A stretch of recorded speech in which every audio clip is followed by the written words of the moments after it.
Big Sills! Happy Friday to you. Welcome aboard. You know, I hate to do this to people, and I hate to do what I'm about to do here, but the milk carton's coming out. And maybe even a TP smoke signal. SOS, Tobias Harris, SOS. Holy cow. That guy looks more like a seesaw every time I watch him play basketball. Has to be the most overpaid dude in the NBA. That guy was a max guy at one time? Holy shit. I mean, holy cow, man. SOS. SOS.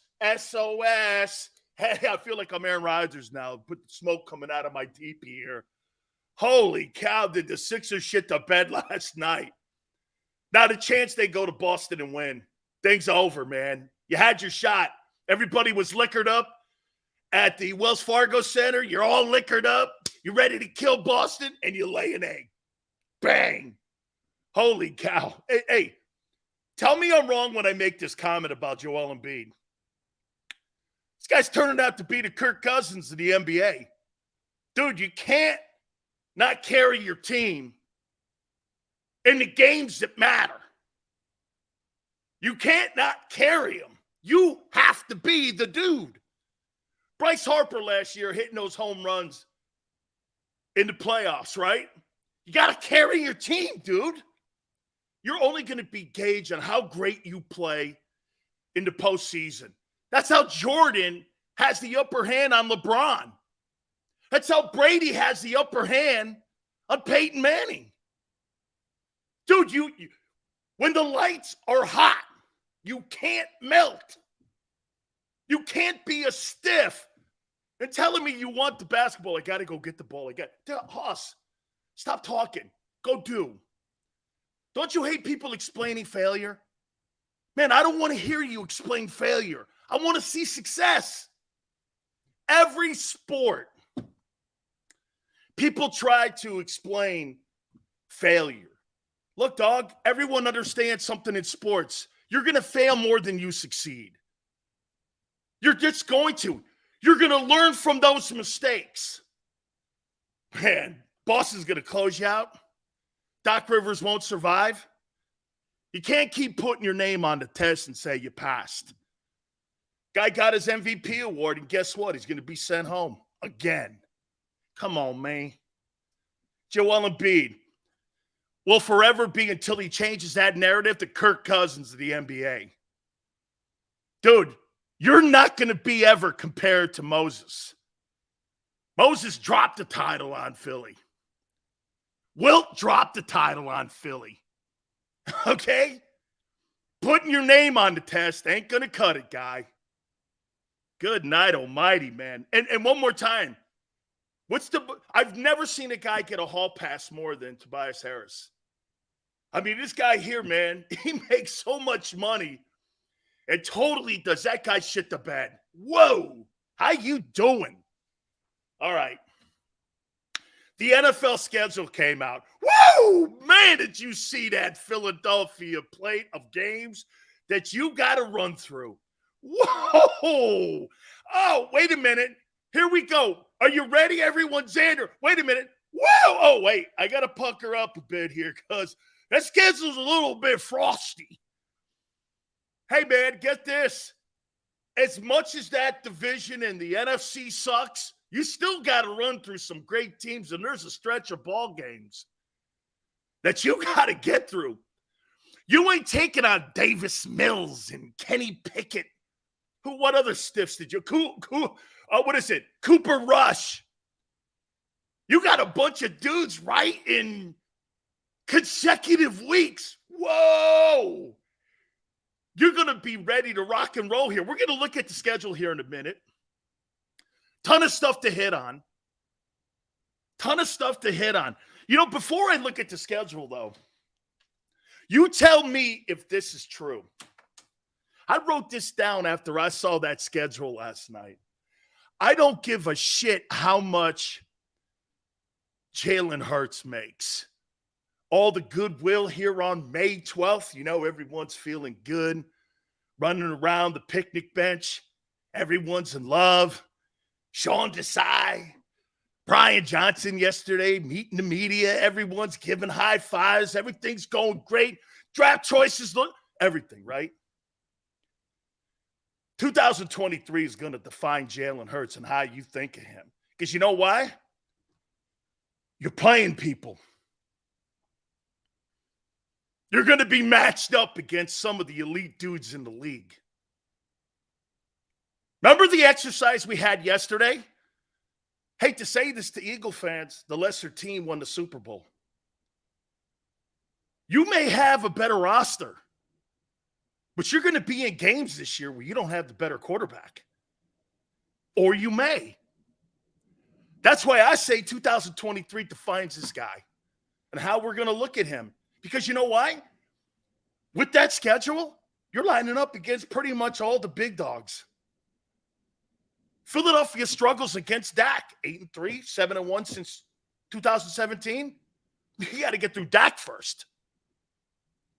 We're better than the Cowboys. You were better than Kansas City. And you still lost. We had the number 2 defense. Yeah, Mahomes ate it up with Reed in the second half. Oh, you play that guy again. How you doing? Jalen Hurts is going to be defined this year by the big dogs. Oh, yeah. Josh Allen, Jalen Hurts. Shit, week 1, you're 3-point favorites against Mac Jones. You're a superior team to the Patriots. And by the way, how about the NFL taking a gigantic shit on the Eagles? You open up on the road? I thought you won the NFC. Shouldn't you get rewarded for that? You're going to have the toughest schedule in the NFL, but they put the NFC champions on the road? And Brady's in the house. Now, they're honoring him. But Brady's in the house. Okay. Hey, holy shit. This is going to define your boy. Shows he got the contract. I know Wentz got the contract. How'd that thing work out? Yeah, but he's a different guy. Okay, I get it. I agree with you. I totally agree with you. He's a better player. Well, I don't know so much that. The year after the Super Bowl, you gave him the contract too, and, he had an MVP type season. He finished second like your boy. Actually, he's got a ring. Jalen doesn't. And he was instrumental in that ring. And again, I'm not going to go back and litigate that. Who's better, who's not. Your guy's got 1 year under his belt, so I don't want to litigate anything. You really can't. That schedule's going to define this guy. Man, I can't wait. Wow. I cannot wait for this year. No stiffs on that schedule, baby. How you doing? How are you doing? Hey, last year, this guy's making plays against, is it Davis Mills? Is that the guy's name for the Texans? What's the other stiff? Oh, Ryan Tannehill. I mean, there were Andy Dalton. I mean, there were just some mountain of guys that you guys played last year. I mean, seriously. And then when you played good quarterbacks, they crushed you. Well, we beat the Cowboys. No, you beat Cooper Rush. Dak ate your ass up, like I said yesterday. Man, this is going to be interesting. Hey, what do you mean Brock Purdy, man? I told you yesterday, the 49ers aren't they're not your biggest concern. It's the Cowboys. Cowboys are 8-3 under Dak against the Eagles. As I said, 7-1 since 2017. You got to beat that guy because you can't. And you haven't. That's the team you have to concern yourself with. Get through Dallas. San Francisco will be waiting for you at Lincoln Financial if you get through Dallas. We're the better team. Doesn't really matter. You lost to the better team in the Super Bowl. Actually, you were the better team and you lost to a lesser team in the Super Bowl, to be accurate. The Chiefs are not better than you. Their quarterback is. How you doing? Seahawks. The Seahawks with Geno. Sorry, man. For some reason, I'm not sitting here thinking, I think Geno's going to, by the way, I think that's a road trip too, isn't it?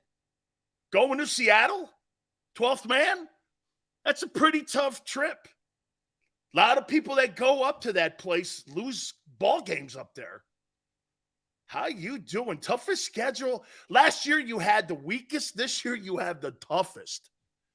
Now your guy Jalen Hurts, man, he's going to be asked to be elite. Not just good, but elite. He ain't elite yet. You know what elite means to me? Consistently great every year like Mahomes. Hey, Josh Allen's got to do that. Joe Burrow, last 2 years, has been to 2 AFC championship games. He's getting there. He's building. He's further ahead than Jalen is right now. And plus, it's a shitty culture in Cincinnati. Cincinnati's a place where the owner has a zipper on the wallet.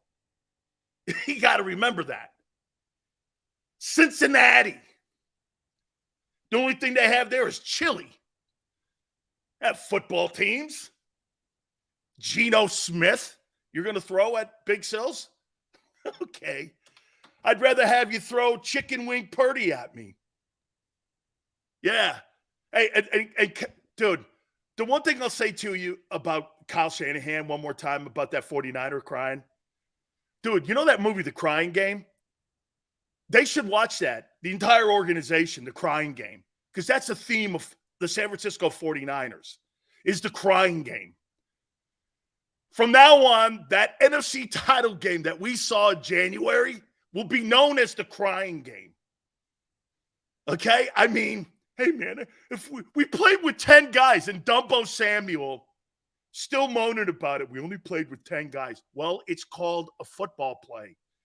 When the opposing team kills your quarterback because your incompetent coach can't protect his quarterback, it's called a football play.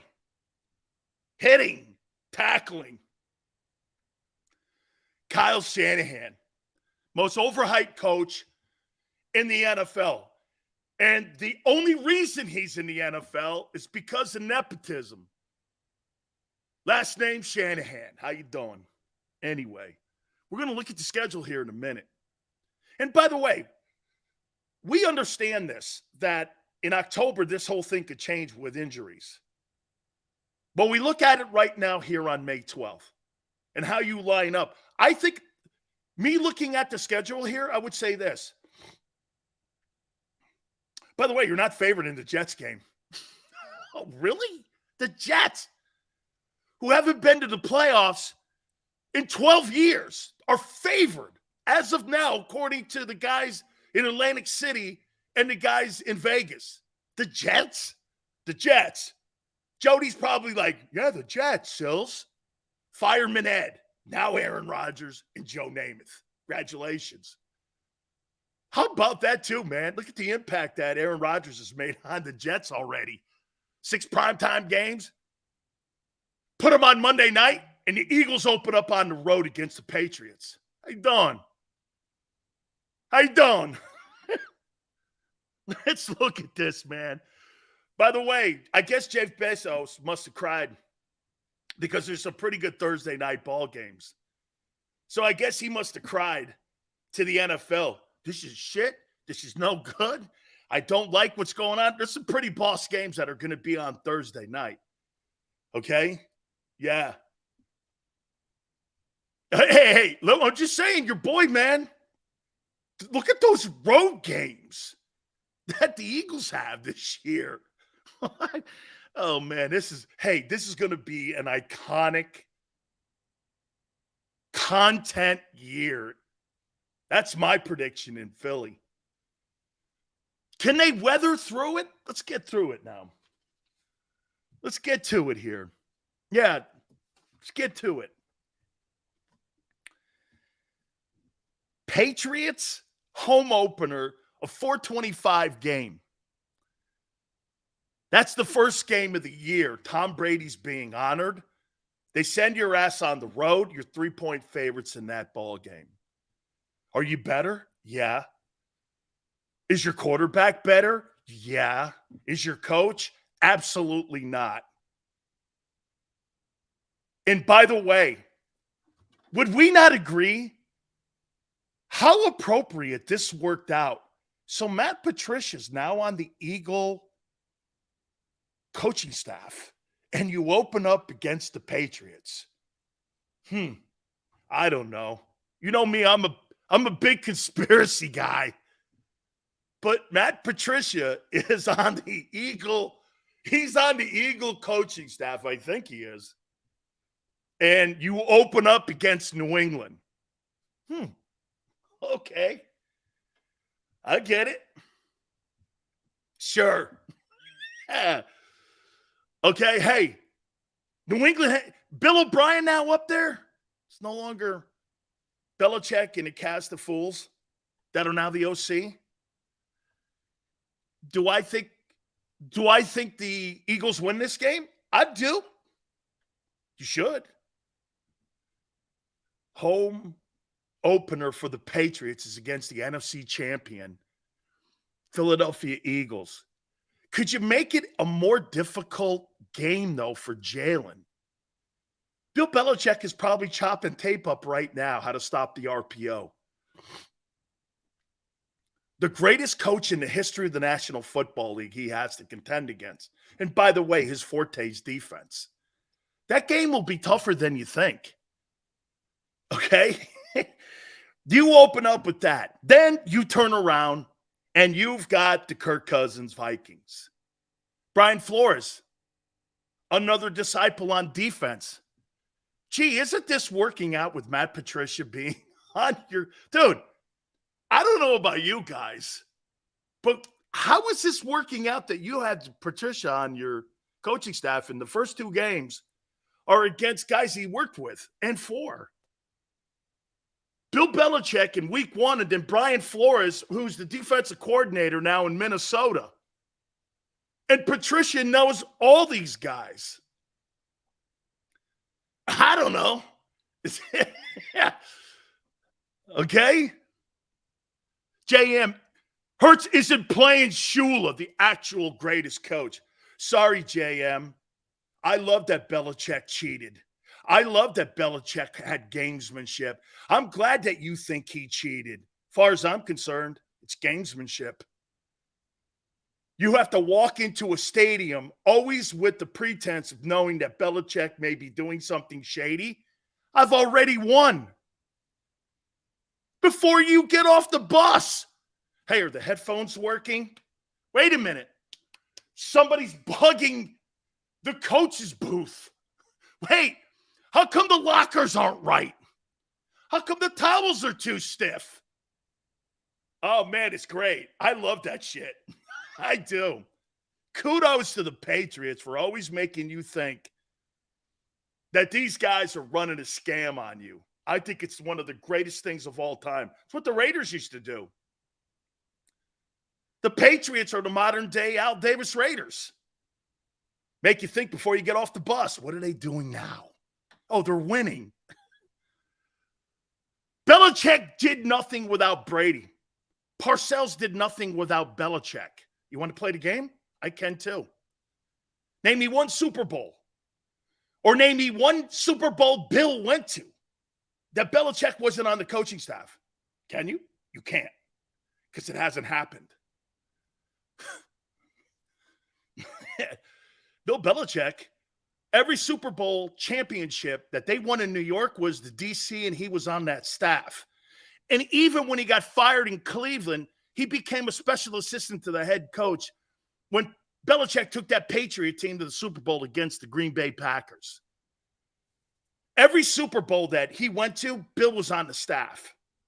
How you doing? Shula did it with less pieces. Really? Hall of Fame wide receiver in Paul Warfield. Hall of Fame running back in Larry Zonka. Hall of Fame running back, quarterback in Bob Greasy. Hall of Fame center in Langer. Hall of Fame guard in Little. So 5 guys of the 11 on offense were in the Pro Football Hall of Fame. Did it with less. Those guys are wearing gold jackets. What are you talking about? Yeah, he did it with less.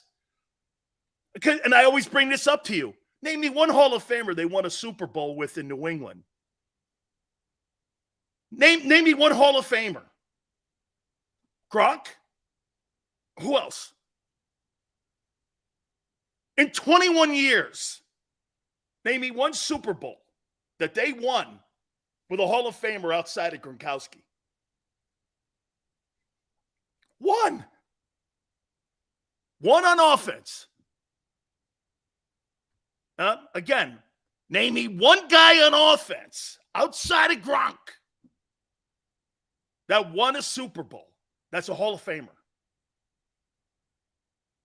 Okay? He didn't. There's only one. 21 years. One guy. So he did it with less. You mean Belichick did it with less. So you think that game in New England's going to be an easy one? Oh, no. Oh, no, man. You better pucker up. How you doing? Yeah. The Vikings, I think you get these guys. I mean, come on, man. Then you get the greatness of Baker Mayfield and the Buccaneers. So right there, you're 3-0. I'm sorry, but I'm going to do something that is going to be probably a little bit looked at differently. You get the skins on Game 4. Commanders, Warriors. Kiss my ass. Okay, I'm sick of it. You get the skins in Week 4. You're probably 4-0 here. Then again, Washington has Eric Bieniemy now. Better team. Still, who's the quarterback, right? Who's the QB? At the Rams.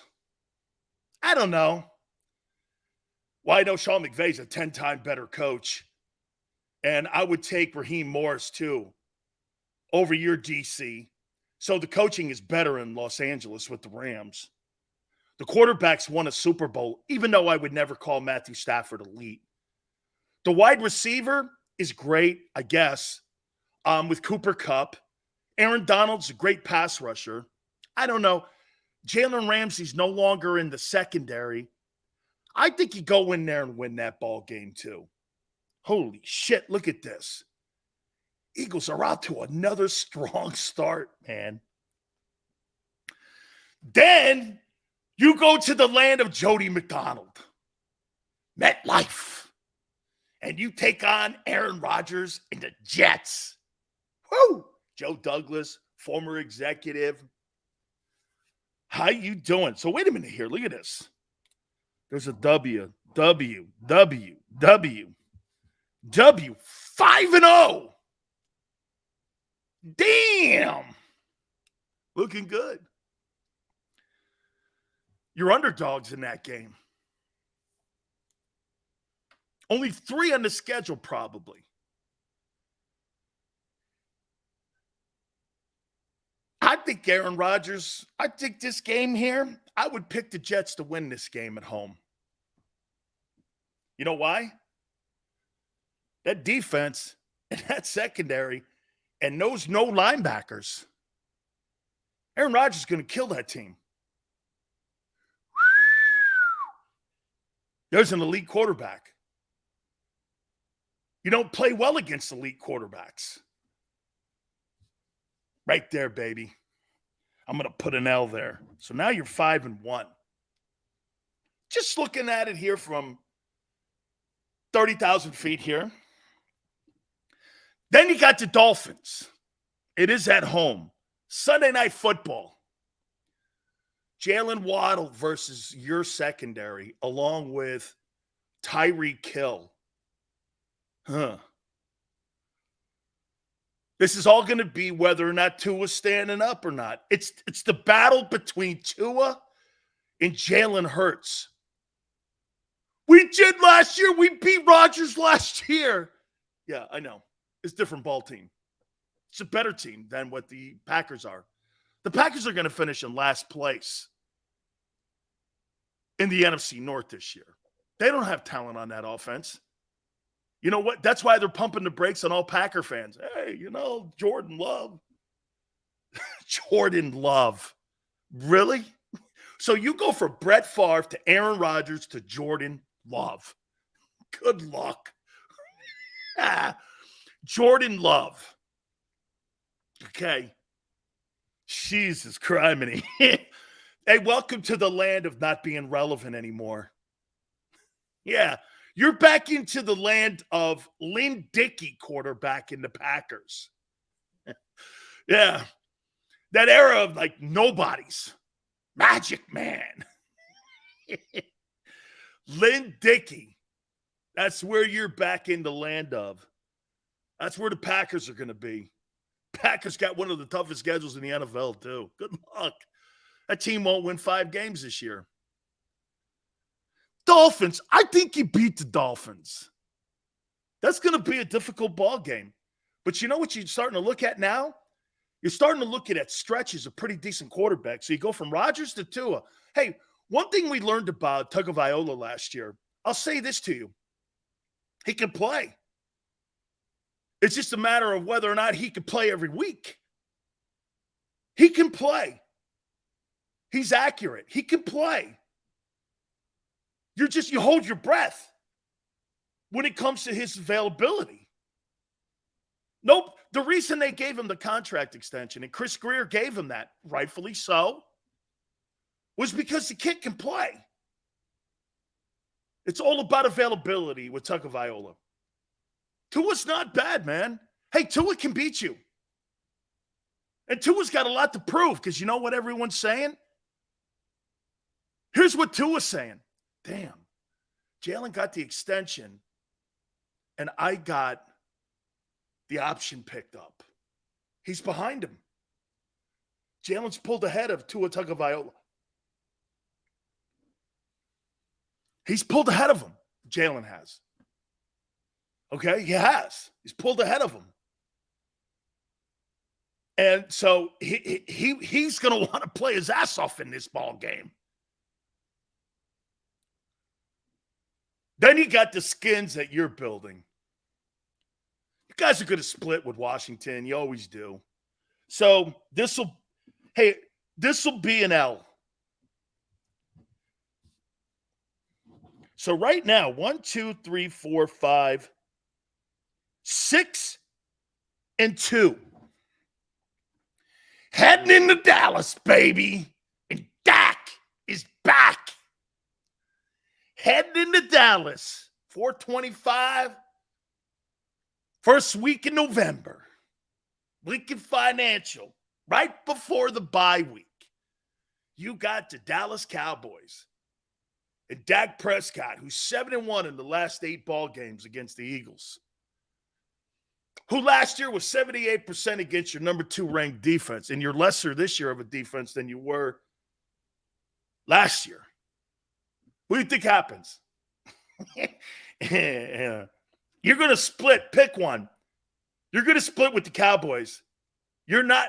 I think you're going to split. I don't believe Dallas beats you two times this year. I do not believe that. I do not.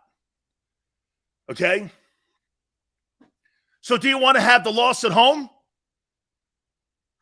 Nah, I can't give you the loss at home. No way. I'm giving you the win at home. Giving you to win at home. You can't lose at home in front of your fans, the Cowboys. Shit. What kind of defending NFC champion would you be? 1, 2, 3, 4, 5, 6. You're 7-2. Shit. You're 7-2 heading into the bye. Damn. Dude, if you look at it then, how many games have you lost in the regular season in the last 2 years heading into the bye?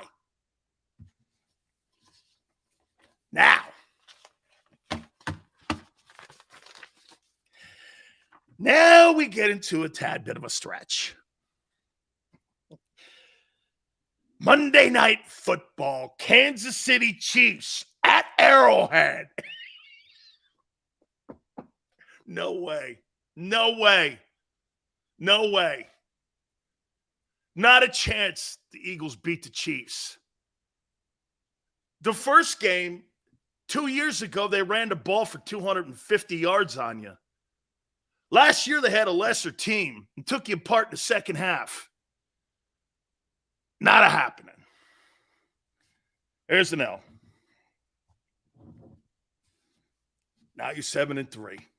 Still great. Probably still leading the conference. I would say. Then you get Josh Allen. Hey, Josh Allen against that defense. Remember, it's not Josh Allen versus Jalen Hurts. Buffalo's defense is better than yours. It's better. The coach is better. Sean McDermott's better than Nick Sirianni. So, I mean, how do you think Josh Allen's going to do against that defense? We lost 5 of your top tacklers. How do you think Josh Allen does against your defense and your secondary guys?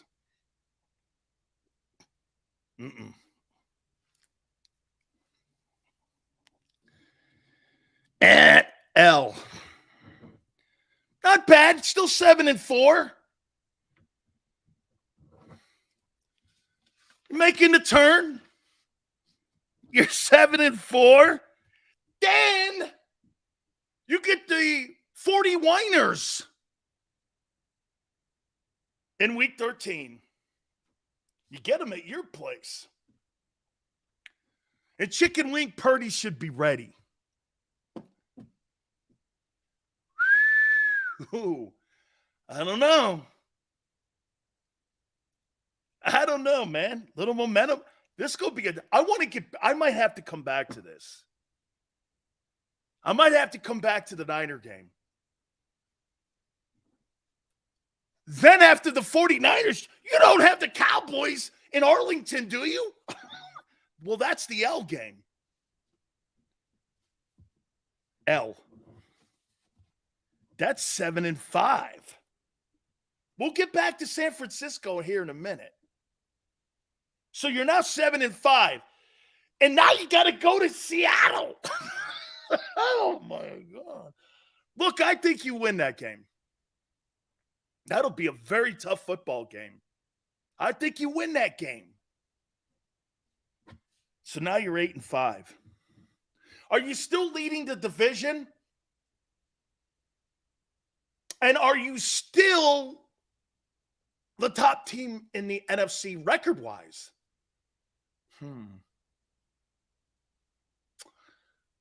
Probably Dallas is probably sitting right there next to you, and so is San Francisco.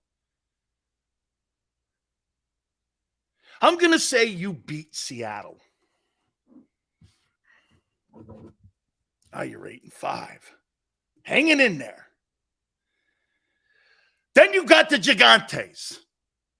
I think the Giants are going to walk back. I do. I think the Giants are not a good football team. I think they got a really good coach. And the 2 games last year, I thought you systematically took them apart. And the Giants were never in any ball game you played, really. So I got to win here. 9-5. Look at that. Then you got the Jonathan Gannon Cardinals. Jonathan Gannon may be one of the very few coaches in NFL history that's a one-and-done guy. And I'm not talking about dudes going to play for Calipari. He may be a one-and-done guy. Talk about another stiff hire. You win that game. So you're 10-5. Then you got the shitty Giants in the Meadowlands. You're 11-5. Now let's get back to San Francisco. Back to San Francisco. And week 13. Purdy should be in the ballpark. Who's got a better roster? 49ers. Who's got the better quarterback? Eagles. Pretty tough game. It's at home. So I give it to you. I think you end the 2023 season 12-5. And you may be a better team than you were a year ago. Why is that? Because you play tougher guys. That's why I said this year's going to define you. You're not going to win 14, 15 ball games this year. That's not going to happen. However, you're going to be in a gauntlet of games that are going to define Jalen Hurts and this team moving forward offensively and pretty much defensively. Here's the question marks on defense. Are Jordan Davis and Jalen Carter and Fletcher Cox going to be able to hold up against the run? Yet to be determined. You haven't been great at it in 2 years. You have not. You hang out around 16th. Your linebacking core blows dog, and your safety position is still unknown. You're in the land of, what's the famous word you guys use? Potential, which means you haven't done it. The entire heart of your defense has question marks everywhere. Hey, they may answer it to be where they're unstoppable. That could be. But to sit here on May 12th and go, hey, the Eagles have just as good a defense as they did a year ago is preposterous, especially when you're playing against better folks and better coaches and better quarterbacks. You, again, don't look at the record and think this is like college football. How many times do you look at those stiff conferences like Pac-12 or Big Ten? You see an undefeated team and you go, well, that team's great. No, they're not. You put them in the SEC, they're 7-5. They're 7-5. I think the Eagles are going to go 12-5. To me, if they go 12-5 against this schedule, they'll be better than they were a year ago. So based on your predictions, we will have only 2 losses in conference. Should be able to still be the 1 seed. Absolutely. Absolutely, Jameson. That's why that 49er game is important. The 3 most important games this year may be the Seattle game. The 3 most important games for the Philadelphia Eagles in the 2023 season and on this schedule are the 2 Dallas games and the Niner game. Those are your 2. The other ones are for window dressing. Bills, Chiefs. That's for guys like me to have content on. But the games that matter for you to host, the NFC title game at Lincoln Financial, are the 2 Dallas games and the 49er games. If you want to throw Seattle into it, okay, because you have to go 3,000 miles to play up there. I've played up there. It's hard to play up. It's a difficult trip. Okay? It's a difficult trip. But look at this. And here's something else to think about. Do you answer this question? Do you think this football team, compared to a year ago, has the depth to get through this? First week in November. Actually, let's go back to the Jets game. Do you have enough depth to get through this? Jets, Dolphins, Skins, Cowboys, Chiefs, Bills, Niners, Cowboys, Seahawks, Giants. How many games is that? 1, 2, 3, 4, 5, 6, 7, 8, 9. That's 10. That's a 10-game stretch. There is a bye in week 10 there. Do you have enough depth that you could sustain a loss to your wide? Say you lost, God forbid, you lost Devontae, and you're left with Quez moving into the 2-hole. Okay? Or you have any injuries in your O-line. Can I tell you what I think the most significant injury would be in your O-line? 2, Kelsey and your right guard. Who are you going to put in right guard? Jack Driscoll? Or the new guy you drafted? You're going to put a rookie in there when you got to go down that gauntlet of teams. See, I think the issues with the Eagles this year, there's some good ball players. They're younger. They're actually more athletic, but I don't think you're deep enough. Last year, do you remember what I said? Xander was with me. I said, you have the deepest roster in the National Football League. That's why I made that proclamation you'd get to the Super Bowl. That's why I made that proclamation you'd get there, because you were deeper. By the end of the year, you were the best roster and the deepest. That never collides with one another. That never collides. And here's to Howie Roseman's brilliance. Because of how he constructed that contract, over the next 5-6 years, he's going to be able to still put players on the team. By the way, let's not forget something. June 1 is still coming. He's going to go out and scour, in my opinion, still NFL rosters. Let's not forget how he found Gardner Johnson. Dude, that guy was not an Eagle, but for 9 days out to the start of the season, he found that guy in New Orleans, and he was making $837,000. He makes $8 million now. I think Howie, one of the greatest things that he does, he's great at doing this. Looking at other talent evaluators in the NFL and looking at the bottom half of the roster and going like this. This guy's underutilized.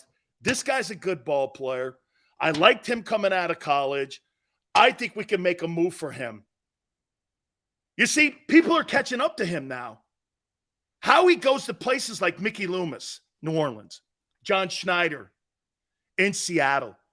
You find the best talent evaluators and you look at their roster. Tom Telesco, Chargers. He's a good talent evaluator. That's how we found Kaiser White. If you notice, he tried that 49er guy out last year. Why? John Lynch put some pretty good ball players. Outside of the stiff Trey Lance, that's a pretty good-looking roster. Just getting off work. Couldn't wait to log on to the show. The schedule shows the NFL has faith in Jalen's star power and skill. Lucius, yeah. But why would you put that kid on the road against the Patriots?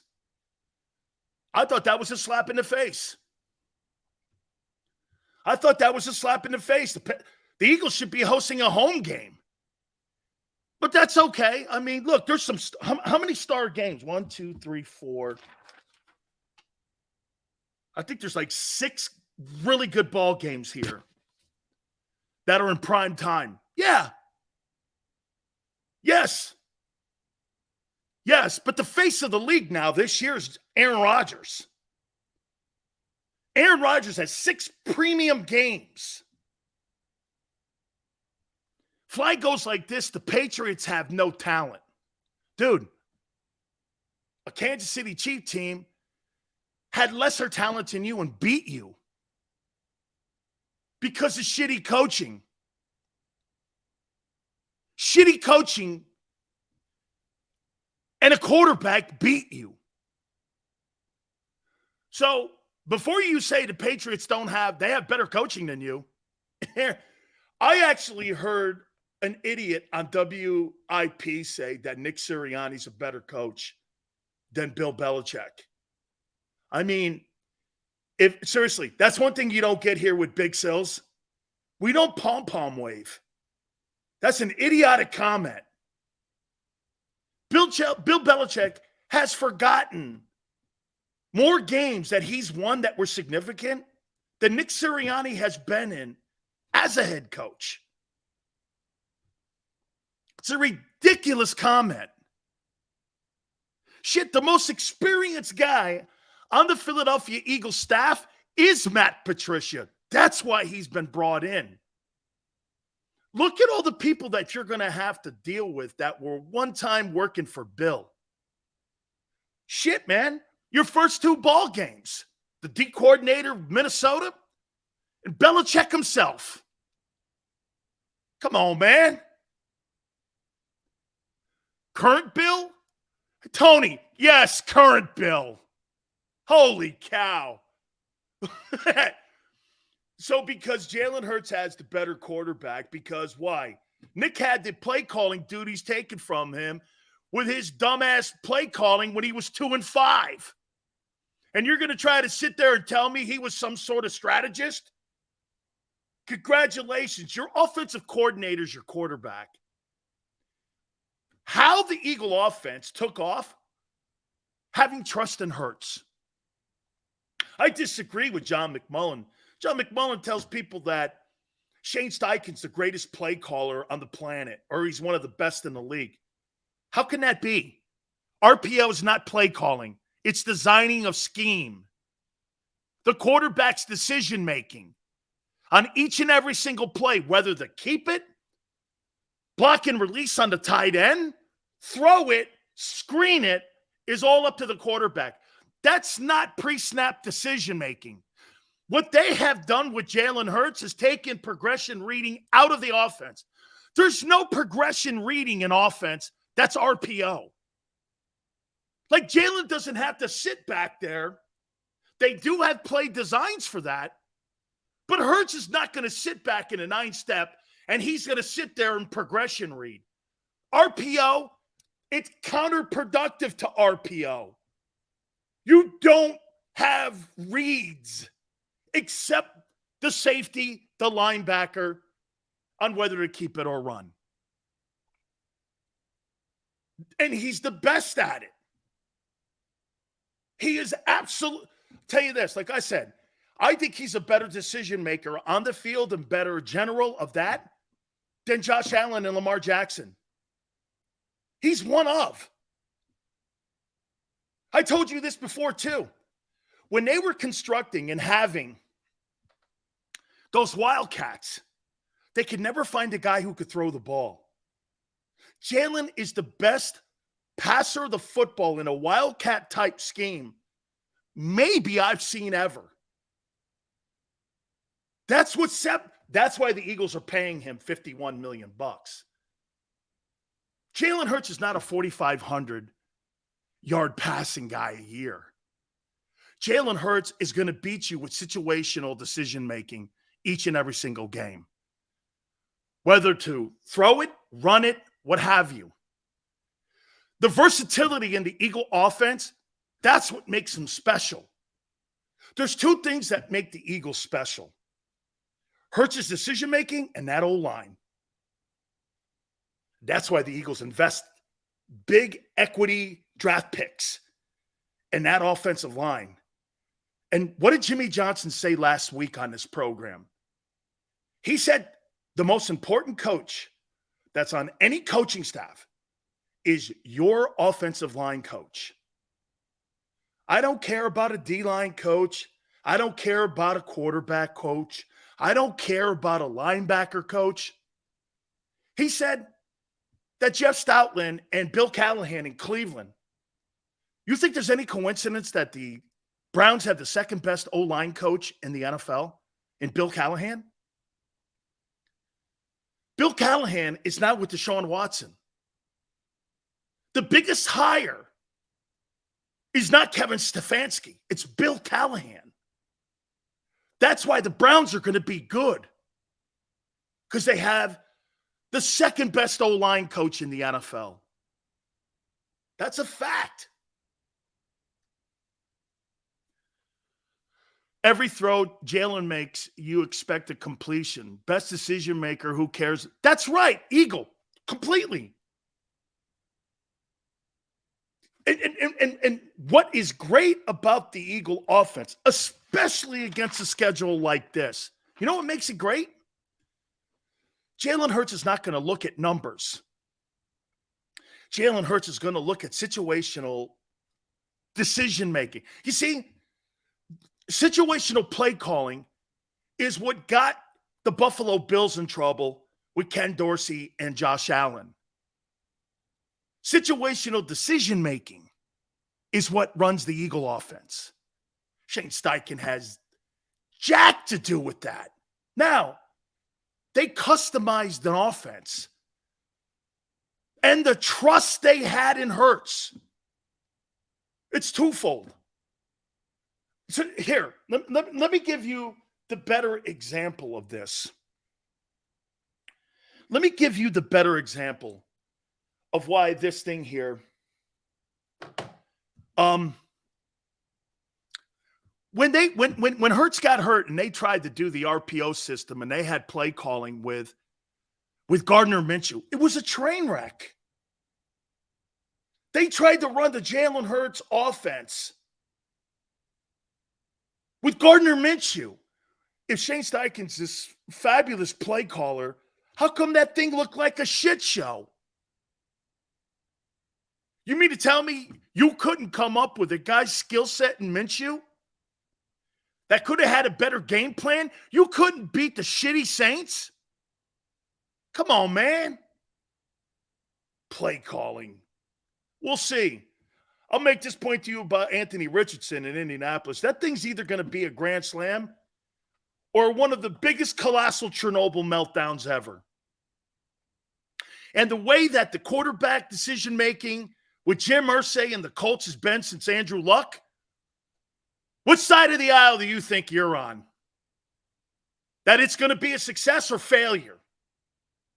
See, Jim Irsay still thinks and still guards Andrew Luck shooing away Washington, which never was really anything.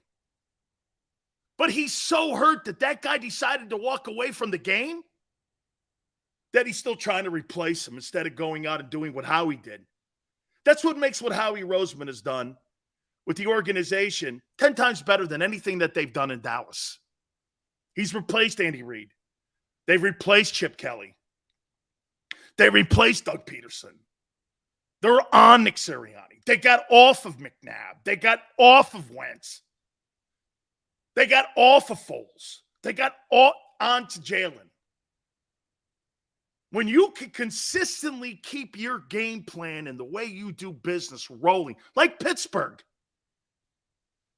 Pittsburgh does that. Well, one thing about the Steelers now that I'm not a fan of is that now it's all about Mike Tomlin not having a losing season. Since when did the standards in Pittsburgh lower? I thought it was about winning Lombardi trophies instead of guarding whether or not Mike Tomlin has a losing season or not. I would tell you that Mike Tomlin probably thinks he's got it. What is Mike Tomlin in the postseason? 8-9? That's going to hold back Mike Tomlin from getting to the Hall of Fame. Mike Tomlin's not a Hall of Famer. He's not a Hall of Fame coach with an 8-9 record in the postseason. Marty Schottenheimer was a better coach. Well, wait. What are you talking about? He won a Super Bowl. Really? Okay. Won a Super Bowl. So every coach that won it. So what? Brian Billick, a Hall of Famer too? Is John Harbaugh a Hall of Famer? Come on, man. Got to win, dog. Shane will get Kansas City is what Philly is in 2000 should have been. Bill Cowher didn't win for 15 straight. I don't know what that means. Steelers don't have a quarterback, but they have a culture. Okay? Tyler goes, Dan, what are your thoughts on the running backs that the Eagles have to go against this year? Patriots have a good run game. I don't know what Dalvin Cook's situation is. That's a good comment because the run defense is an Achilles heel to the defense, and it's been 2 years in a row for the Eagles. Dalvin Cook will know more if he's going to be in Minnesota week 2. Dalvin Cook is a heck of a back, but last year the Eagles stuffed him. The Bucs, I think the Bucs are on field. See, the Bucs and the Rams did something that we're cool with. Are you? The Bucs are going to have a couple years of shitty football. So are the Rams. So what they did was they cashed 2 or 3 years of shitty football in for a Super Bowl. You okay with that? I am. I'm okay with that. Hey, if I have 2-3 years of shitty football, but I won a Super Bowl, I mean, cap hell kind of a little bit. Buccaneers got to get away from some of the shitty contracts, rolling it back. Same thing with the Rams. Rams gave up all those draft picks. I'm okay. They won Super Bowls. Both teams won Super Bowls. Everyone knew it. So at the end of the day, as a fan, I'm all right with it. I mean, hey, look, we're in a rebuild with the Rams and the Bucs. They won Super Bowls. Price you pay. For shitty management, in a way, and old school management. See, Howie doesn't do it that way. Significant game Belichick won as head coach without Brady. Okay? The AFC Championship game, the first Super Bowl, Drew Bledsoe won it, and then he went back to Brady. Bledsoe was the quarterback in the AFC title game. Brady got hurt. Won an AFC title game with Drew Bledsoe. Okay? So, this schedule, this year, 2 Super Bowl appearances, Tomlin Hall of Fame, 8 and 9 in the postseason. Look what he's done over the last decade in the postseason. They've done nothing. Actually losing record. Losing record. Doc Rivers, you think Doc's a Hall of Fame coach? He won an NBA championship. He's about to get bounced by the Celtics. You think Doc's a Hall of Fame coach? He's about to get fired. Doc Rivers, is he a Hall of Fame coach? He won an NBA championship with Garnett and them dudes. Okay? He won a title. Hey. So Doc's a Hall of Famer to that knowledge. Okay. Doc Rivers had the greatest era in Clipper basketball. Clipper basketball, the land of Olowokandi and all them stiffs that Elgin Baylor brought in. But yet he had, even Larry Brown, he had better years than Larry Brown did there. But he sucked. Won a championship. He was great in Orlando. Actually been pretty good in the postseason here. You got 2 milk carton guys at times. Shit, James Harden's played more like the NBA MVP than Embiid has. I mean, James Harden's actually won 2 ball games for the Sixers. Them 40-point games. He's actually played more like an MVP. Just my observation watching him. Okay? Dallas,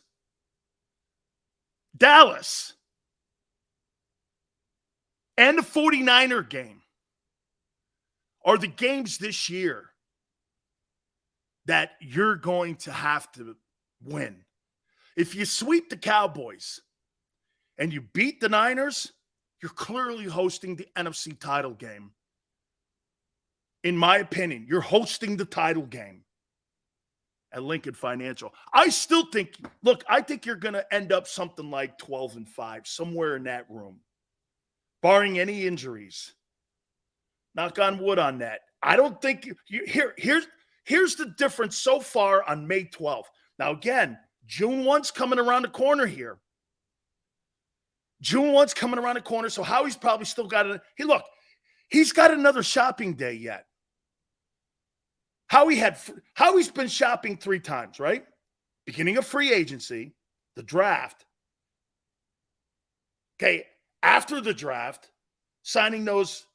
He's got one more day, I think. June 1. And then he goes, takes the shopping cart out, and he starts looking around for guys. 14-3 at worst. A lesser ball team, and he thinks 14-3. How you doing? Hey, keep it up, JoJo. Hey, believe me, they love you at Lincoln Financial. You're the guy. You're the guy that buys the $18 hot dogs and the $28 beers. Keep it up, babe. That's exactly the guy Hey, Hulk Hogan loves you. You're the guy, Hulk Hogan. He loves you too. I say 12-5 too, CJ. I'm only kidding, JoJo. It's all good, man. You're a good fan. It's all good. If Hurts didn't fumble in the Super Bowl, the Eagles probably win. You think so, Skid? Jonathan Gannon in that second half had defensive backs running into one another. The only thing that stopped the Kansas City Chiefs from scoring was the clock ran out. They'd still be scoring. If it was a never-ending clock, they'd still be scoring. I've never seen more DBs run into each other in a significant game. The two Pro Bowl-type players running into another the way they did in that second half. It was a shit show on defense, bro. Whoa, was that bad.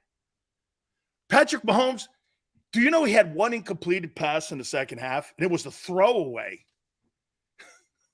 Yeah, it was a throwaway. Okay? If defense did their job, Hurts wins that game. Well, that's what I'm telling you. Wait a minute. If Hurts did his job, okay? But your coaching sucked. So when you get into a game with a good quarterback and a good coach, what are you telling me? Even though you have the better team, every time that you have been, and I'm talking Eagles, have been in a better situation, and yet the coaching out-coaches you at times. Dude, how did Washington beat you last year? Who was the quarterback? Was it Tyler Heineke? Who was the quarterback that beat you last year? And you had no excuses. Hurts was healthy. Who was the guy that beat you for the Commanders? What quarterback was that guy? It was just a well-coached game by Washington. You kicked the shit out of them in the first one. They came back and took you out. Turnovers? It was the field, I'm sure. You know, hey, you always have to look for excuses for failure, don't you? I love guys like that. Well, I know why I failed. Because the guy sucked in front of me. He didn't help me out. My coaching sucked. Yeah, I know. I get it. Okay. The field won the game, they say. Yeah. Oh, Quez. I love me some Quez, baby. Oh, hey, have you guys seen this video of Jalen Carter on the internet? Now,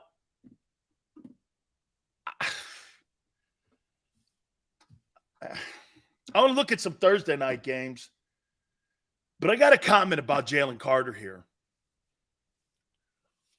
And, yeah, I told you I love this kid.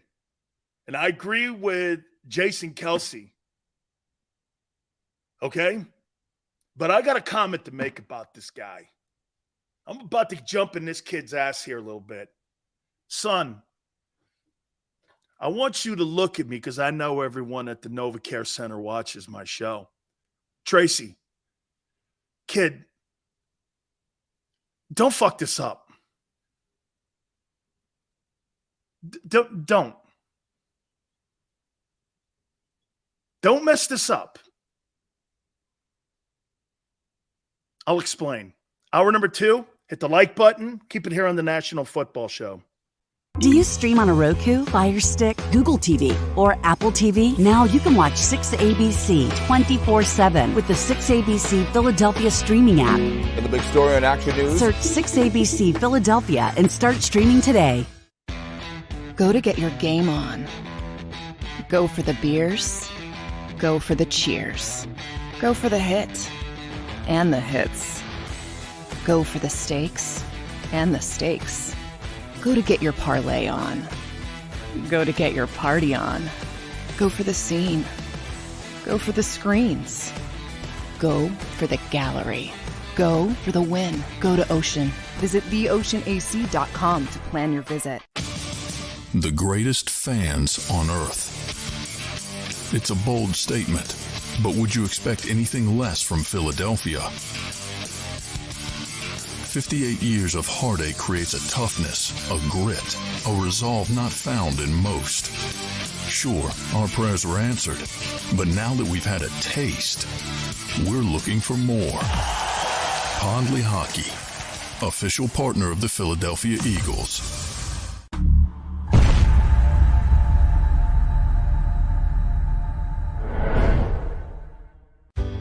Go passionately. Go fearlessly. Go confidently. Go Birds!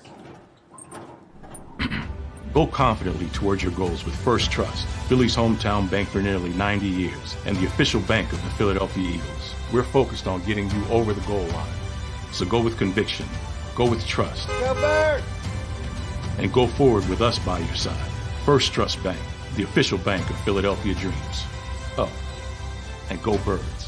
This is Governor Ed Rendell urging you to vote for my friend Judge Pat Dugan for Superior Court. I appointed Judge Dugan in 2007 to the Philadelphia Municipal Court, where he now serves as its president judge. Pat is a proud Army veteran of 23 years. He served 2 tours in Iraq and Afghanistan. He's also recommended by the Philadelphia Bar Association. But most importantly, he bleeds Eagles green and hates those Dallas Cowboys. So get out and vote for number 3, Judge Pat Dugan for Superior Court. Paid for by Dugan 2023.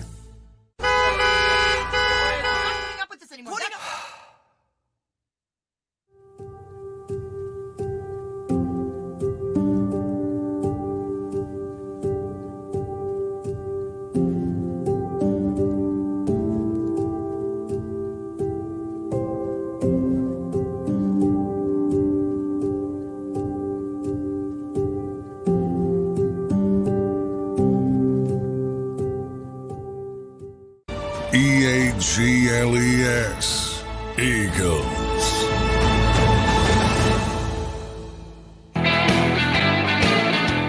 Hour 2, Big Stills National Football Show here on this Friday. Here's why Kyle Shanahan is the biggest tool NFL head coach, the coach of the 49ers. So he came out yesterday and he goes, and I quote, Sam Darnold is unbelievable. This guy's a top talent. Sam Darnold.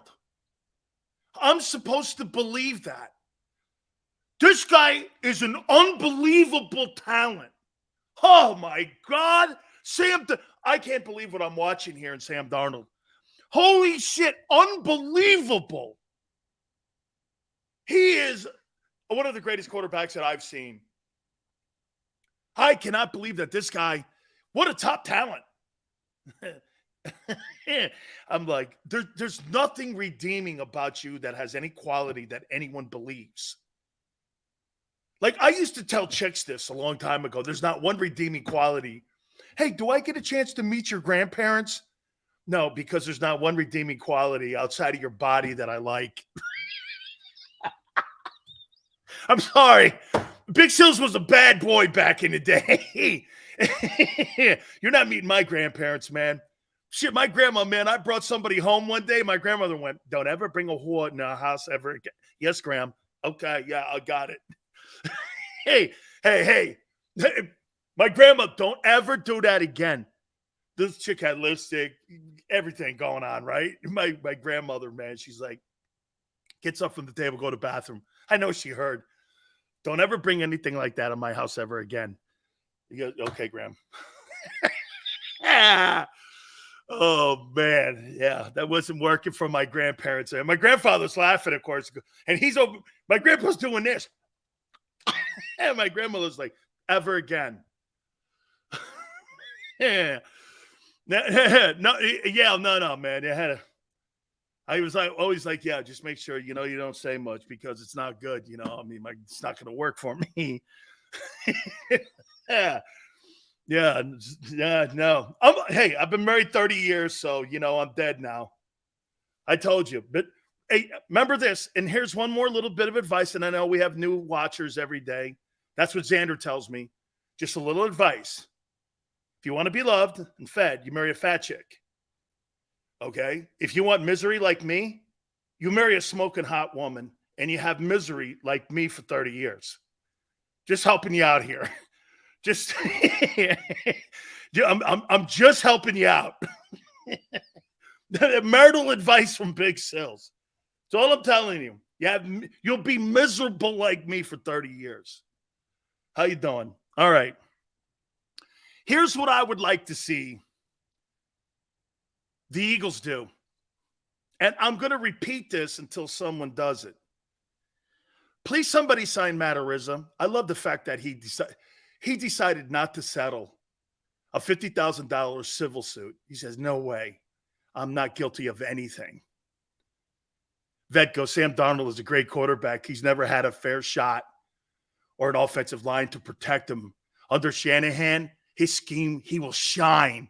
Hey, Vet, you mean in Shanahan's scheme, he's going to be in traction and he's going to be getting mouth-to-mouth resuscitation on the field? That guy could be in a Kyle Shanahan scheme. He might be taken off on a stretcher.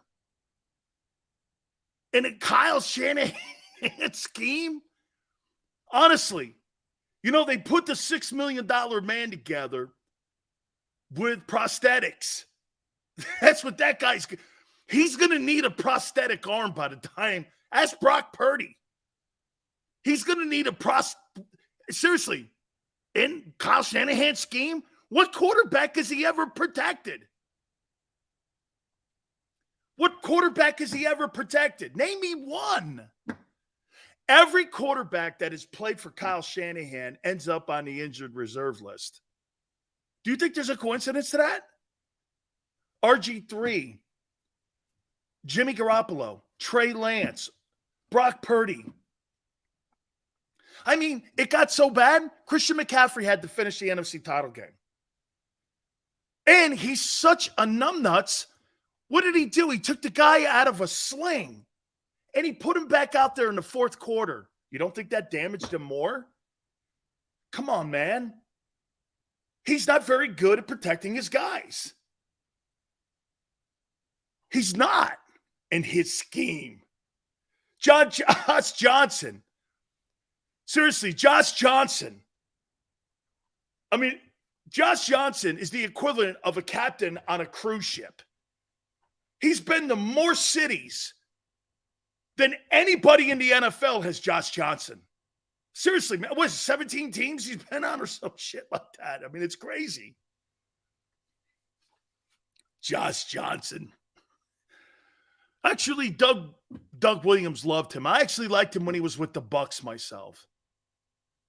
I did. Back to Matt Araiza. Sign this guy. This guy's innocent. He's innocent. And I love because, to me, this is something that everyone should be helping in the media, but they won't. This guy had hey, get this. I questioned Brady Hoke, the head coach of San Diego State, and J.D. Wicker, the athletic director, for playing that guy during the year that he was a consensus All-American. I questioned it. Now that the prosecutors in San Diego County, you want to hear something? I actually called some people that I know in San Diego in the prosecutor's office. You know what they said? There's not one blade of evidence against him. I was like, this is sorry. This is sorry. He was convicted because of snowflakes like a few people in Philly and around the country. And now even that he's been vindicated by all evidence that's out now, they still don't want to concede that this kid didn't do anything wrong and that he should pay the price because of their own idiotic thinking. More people in the media should be rooting for him instead of trying to hold to your stupid ass opinions. That's what this is about. It's about holding to your pathetic, non-factual opinions. That Matt Araiza shouldn't play ball again. It's not fair. It's not cool, but it's standard and typical. That's the world we live in now. Shit, if it's on the internet or Twitter, it must be real. Even though in the prosecution's court of law, prosecutors, in a case of an underage girl, not woman, girl, who was gang raped, said he had nothing to do with it. But that's not good enough. Who in their right mind, if you're a prosecutor, would let even if it was your home or you were in the driveway, they'd go after you. Nothing to do with it. Can you imagine if you don't fight for Matt Araiza to play in the NFL again? That could happen to you. Don't you understand? It's not really about Matt Araiza. It's about your freedoms and your rights. Because if people can do that to you or him, they'll do it to you. That's the injustice in our country now. This is why I fight for shit like that. Bob Huggins is keeping his job for being insensitive because he said a homophobic thing. It looks like Glenn Kuiper is keeping his job. He used the N-word. But you persecute me for something 12 years ago. I made a mistake too. You systematically pick and choose, and it's the media people. By the way, it's not you guys. It's the media. That's why 99% of them are lowlifes. Very few fight for what's right. Matt Araiza deserves an opportunity to play in the NFL again.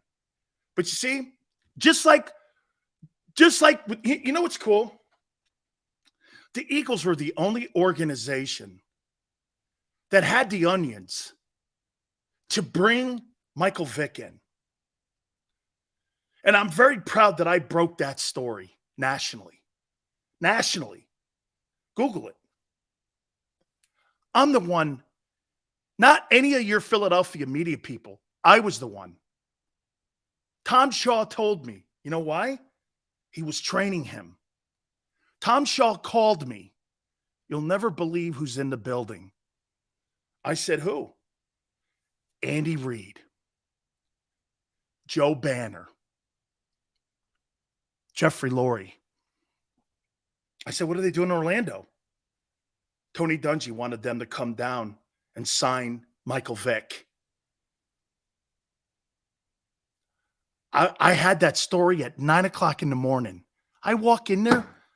I see him signing the contract to be a Philadelphia Eagle. I said, oh my God. I was doing local radio in Tampa. And I'm going like this. I had lunch with my daughter. Finally, I said, I got to break this. I went on my radio station and I said, Michael Vick has just been signed by the Philadelphia Eagles, a brand new contract, and he is now a member of the Eagles, and the Eagles have opened up their hearts and their doors for him, and he's now a member. Nobody on the planet believed it, but I saw it. I saw the contract signed. I was there. Tom Shaw was training him. Okay? Google it. I nationally broke the story. Unbelievable. But my point is the Eagles opened up what was right. I'm a big fan of Michael Vick. And by the way, I'm an animal guy. I support animal rights. I love animals, man. But I also support people getting opportunities again. And that's why, again, I'm no do-gooder, dude. You know I'm not. But I support people getting second chances. I do. And I'm glad Philly did that. Why not give this kid a chance? You got the culture. Like, do I think Matt Araiza could be signed by anybody? No, I don't. Mercy, Brian, is how a society is gauged, is the mercy that you have in your country. That's how people look at you and how you handle and how you carry yourself, is how merciful you are with your society. Not how great when things are going great. I mean, absolutely. So I do. Hey, if not the Eagles, I hope somebody in the NFL. The NFL should be helping him. But that won't happen. We gave you a second chance. You're just ungrateful for it. Okay, dog. I'm ungrateful for it. Again, like Xander and Big Joe say, I don't punch down to toolboxes. Box of rocks, guy. Box of rocks. Let me throw this out here on Jalen Carter here now.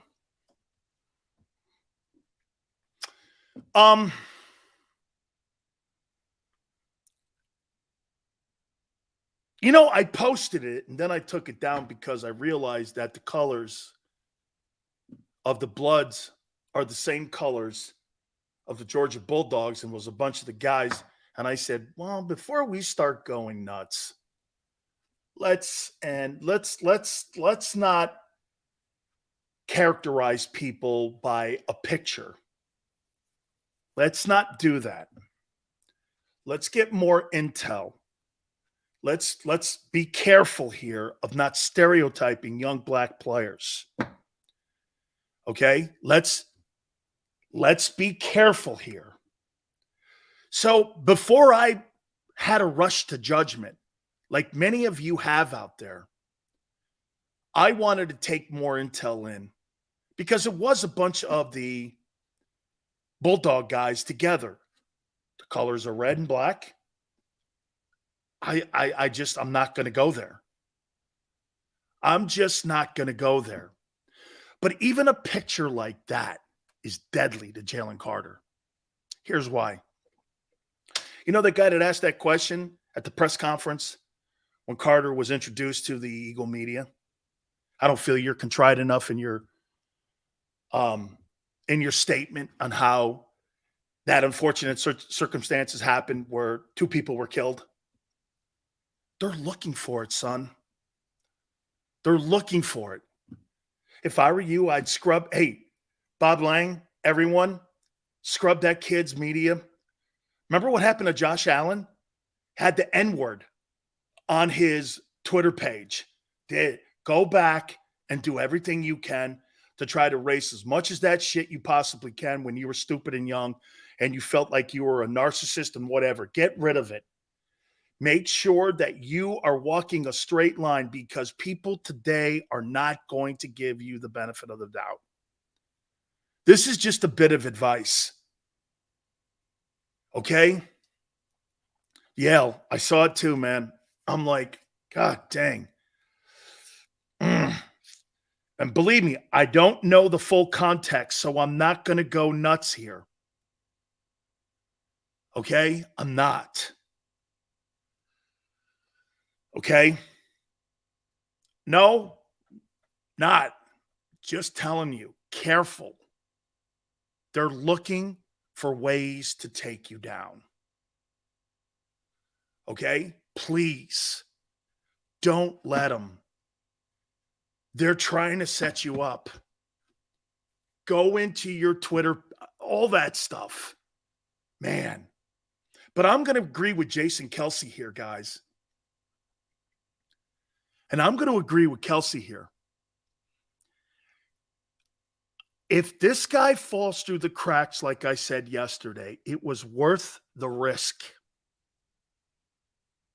He's too talented. And I'm going to give this kid every opportunity to be a superstar. And I want him on my team. Jordan Davis spoke for him. Jacoby Dean spoke for him. And Tracy Rocker spoke for him.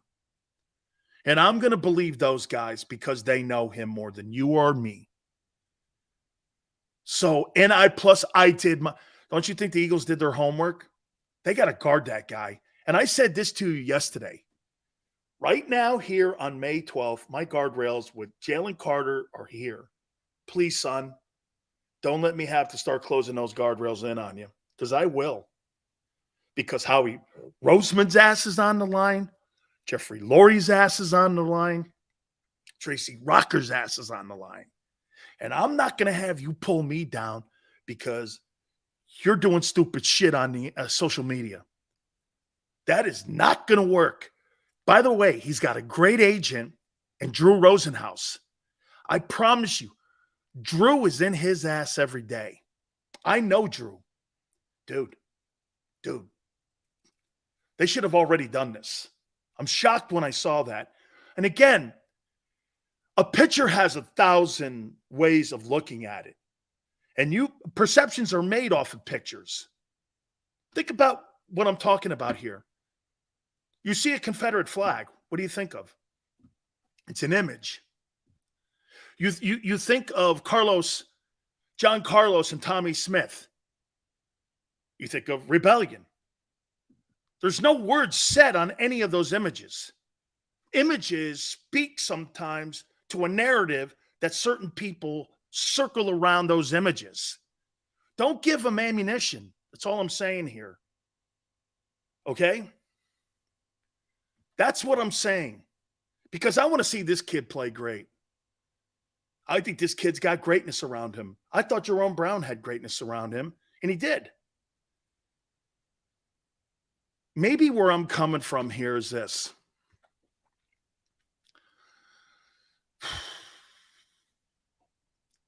You know, Xander, I probably shouldn't say this, but I'm going to. I just wish I had one more phone call with Jerome. I mean, we have phone calls 3-4 times a week. I just wish I had one more phone call with him. I would have told him, come on, man. Come on. Jeff Fisher's telling me you're going 100 miles an hour on your motorcycle in the vet parking lot. You're doing 140 miles an hour. Everyone's holding their breath. I wish to God I would have called him and told him. I wish. His son, D. Brown, who I check on once a year, twice a year, see how he's doing. Because I know he would check on my daughter if that were me. I tell his son all the time, I wish I could tell your dad one more time. Come on, man. Come on. And I see a lot of things in Jalen Carter that remind me of Jerome. You know? I see a lot of things in this kid that reminds me of him. Gifted, talented, reckless, lazy. All of it. Greatness. You see it. Same agent. Now he's wearing 98. Number Jerome wore next to me. You know? It's just too much. And you know me, man. I'm a conspiracy guy. Kind of, connect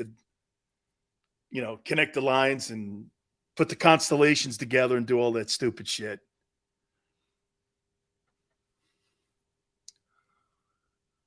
Apparently, there's a mural of Jerome on the wall at the NovaCare. Doesn't shock me. The owner loved him. And I know it was more under Norman Brayman's time. Yeah. So, scary, almost the same. Just, I'm going to get to the Thursday schedule.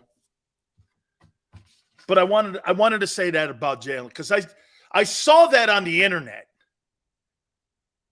And I was like, okay, Quan, I don't know about being vulnerable more so than just being genuine. Is that what that means? Just being genuine. I want this kid to fill the destiny that my boy should have fulfilled. That's kind of where I'm at here. All right. Little bit on the schedule again here. Do we agree? Sam Darnold, decent. Oh, wait. Did I scare him? Carter wasn't the only one in the car. Carter is, I got it, Vet. Carter's the only one that has his, yeah, but Vet, Carter wasn't the only one in the car. Carter's the only one in the card that has character concerns. There's a character concern on Carter. There's a character concern. Okay? I get it. That's why I backed up and I said this. Hey, look, Georgia's got, their colors are red too. I mean, but see, white media made that look like that and gave the impression. Didn't you understand what I just said to you here? The picture is what is the damaging thing here to him, not the truth. Matt Araiza has the truth on his side. Doesn't matter. He's out of work. Okay? M. Johnson goes, they were repping the Bulldogs. I know that. You think the white media knows that? Do you really? Wow. Let me get into the schedule here. I want to make this sound like a CNN show.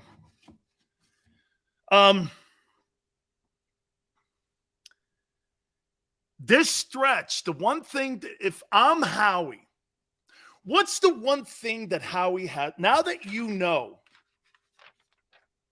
what the schedule is,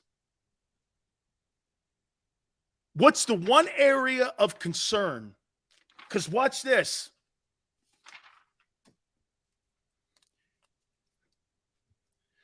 Mac Jones.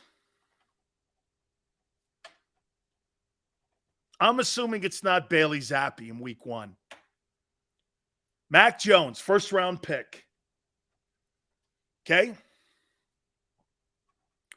Week 2, Kirk Cousins. Again, we know Cousins, still Pro Bowl quarterback. Pro Bowl. Bucks. Not a very good quarterback. We'll keep that team off the list. Skins, not a very good quarterback. We don't know. Jacoby Brissett, probably. Rams, Matthew Stafford, Super Bowl winner. Super Bowl. Aaron Rodgers, 4-time MVP.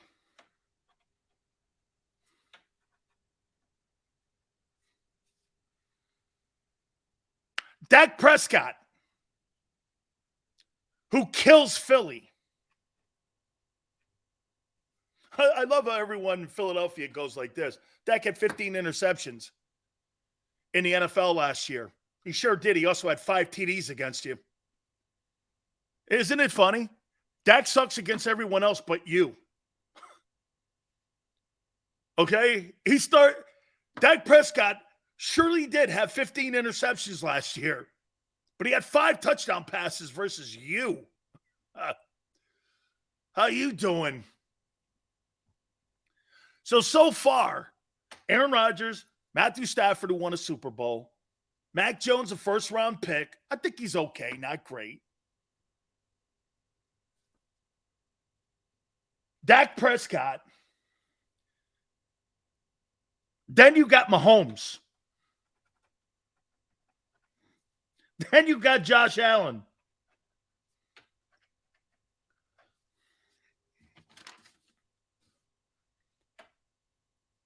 I don't know who Brock Purdy is. I can't put him on this list. I don't know. I can't tell you about Brock Purdy. I don't know. I want to see him do it again. Geno, I guess. As I said, Geno had a better passing year than Jalen Hurts did a year ago. So he's a better passer than Geno Smith's a better passer than Jalen. So Geno Smith is on this list. Dimes Jones, I guess. I can't put him on that list. I'll put Kyler Murray on that list. I think he should be ready by week 17. Okay? Tyler, what did I say that was funny? Geno had a better year last year at passing the ball than your guy. He didn't have a better. Wait a minute. Eagle, Prove one stat. Show me where one time that Jalen Hurts is a better passer than Geno Smith last year. That's not what the numbers. He led the NFL in completion percentage, more touchdowns, more yards thrown, more completions, more attempts. What are you talking about? He had a better season. What do you mean? How could you lie? How could you not look at facts and look at that and go, what are you talking about? Super Bowl's a team accomplishment, not a Jalen Hurts accomplishment. So what are you telling me? Jimmy Garoppolo too? Okay?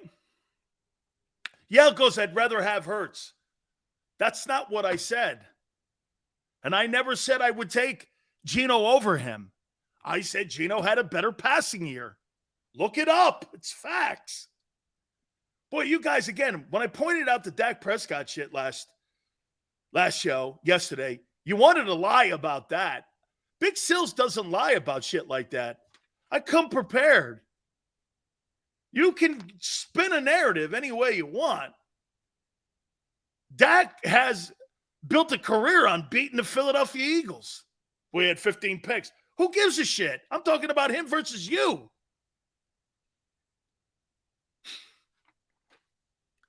I mean, did I say, hey, by the way, did I utter Geno's a better quarterback than Jalen? Or did I say he had a better passing year? See, here, earpieces and earplugs, and again, try listening. Look at Arthur. Geno Smith. Did he, watch this, folks, did Geno Smith have a better passing season last year than Jalen Hurts? Yes or no? I'm not talking about a team, anything team. Did he, yes or no? And I don't really think much of Geno. Geno had 1 year too, like Jalen had 1 year. Jalen's only had 1 year. So is Geno, though. There's not consistent ball yet. The year before, he was okay. I'm talking Hurts, too. That's why I said 2023 is going to define Hurts, because you're going against him. I'm going to name the list here. Okay? Okay, here. So here are the quarterbacks that Sean Desai, Matt Patricia, and the Eagle defensive guys are going to have to go against. Josh Allen, Geno Smith, Kyler Murray, Dak Prescott, Kirk Cousins, Mac Jones, Matthew Stafford, Aaron Rodgers. Do you have enough defense to stop these guys? Let's see. You're 0-2 versus Mahomes. Dak is 7-1 in the last 8 games versus you. You ripped apart Cousins. You get that one.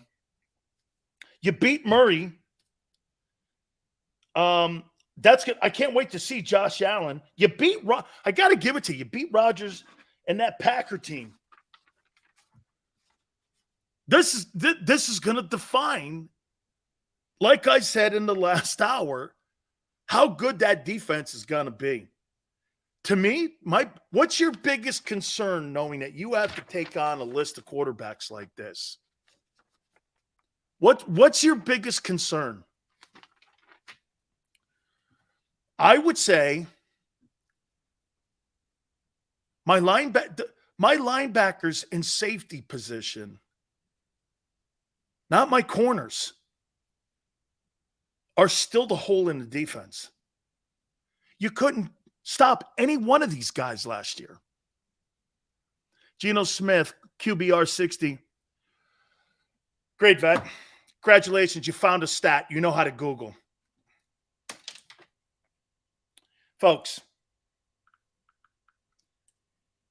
Folks, see a guy like Vet, that's an idiotic take because it's half truth. It's half truth. Okay? Geno Smith stats. It's half truth.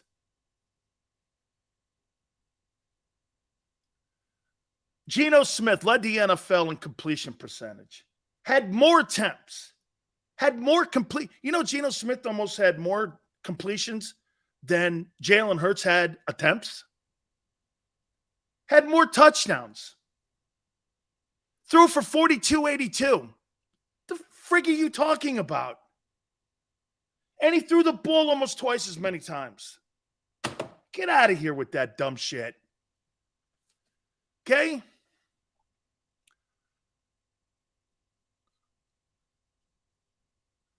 Ronald, Dan, sometimes I'm both embarrassed and proud at the same time of how delusional Philly fans could be.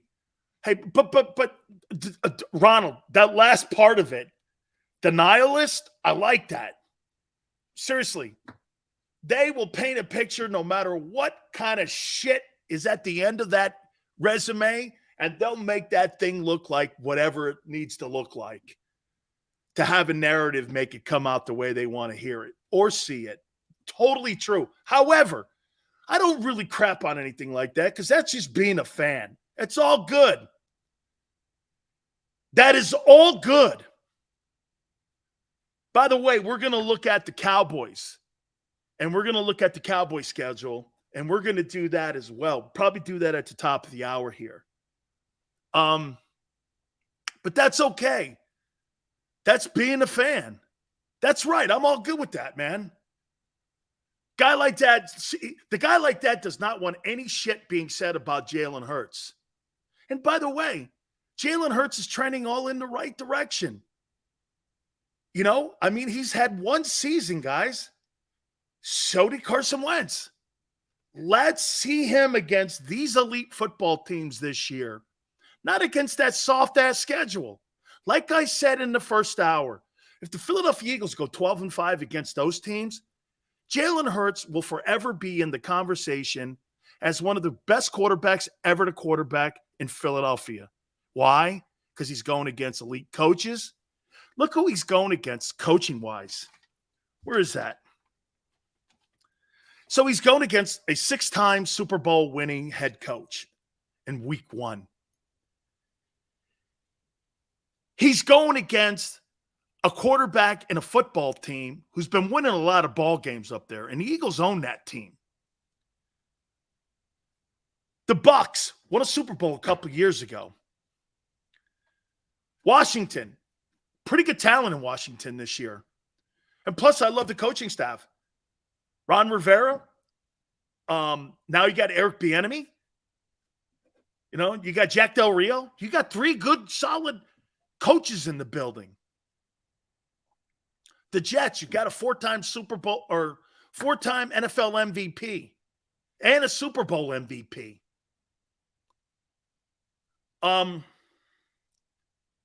You got the Dolphins, good roster. I'll tell you what, their wide receiving core, do you think the Dolphins have a better wide receiving core than Philly?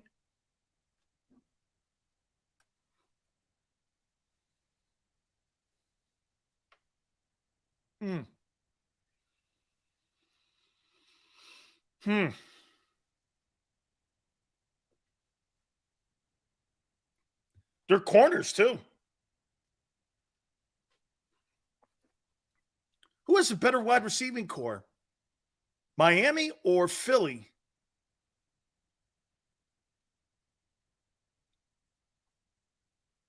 See, I said wide out, but Goddard's got it. Goddard, you know, he's a pass-catching option.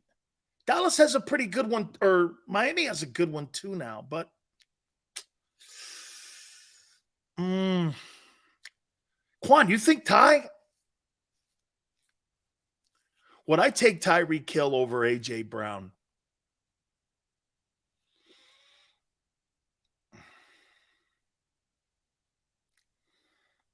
What? That's week 7. Would you take Tyreek Hill over A.J. Brown? Man, I don't think so. Because I like the way A.J. Brown knocks people out in a run game. I know Tyreek Hill's a deep threat. I got it. Speed and all that shit. I get it. A.J. Brown, though, man, he's so physical. I mean, he's like Michael Irvin. And he reminds me of Michael Irvin. Oh, the kid from Penn State's now the tight end down there. Wow, that's a really good-looking offense. That's a really good-looking offense. The kid, the tight end, the Penn State kid's down there, huh? Man, AJ's so freaking just a power guy. Very close. Very close.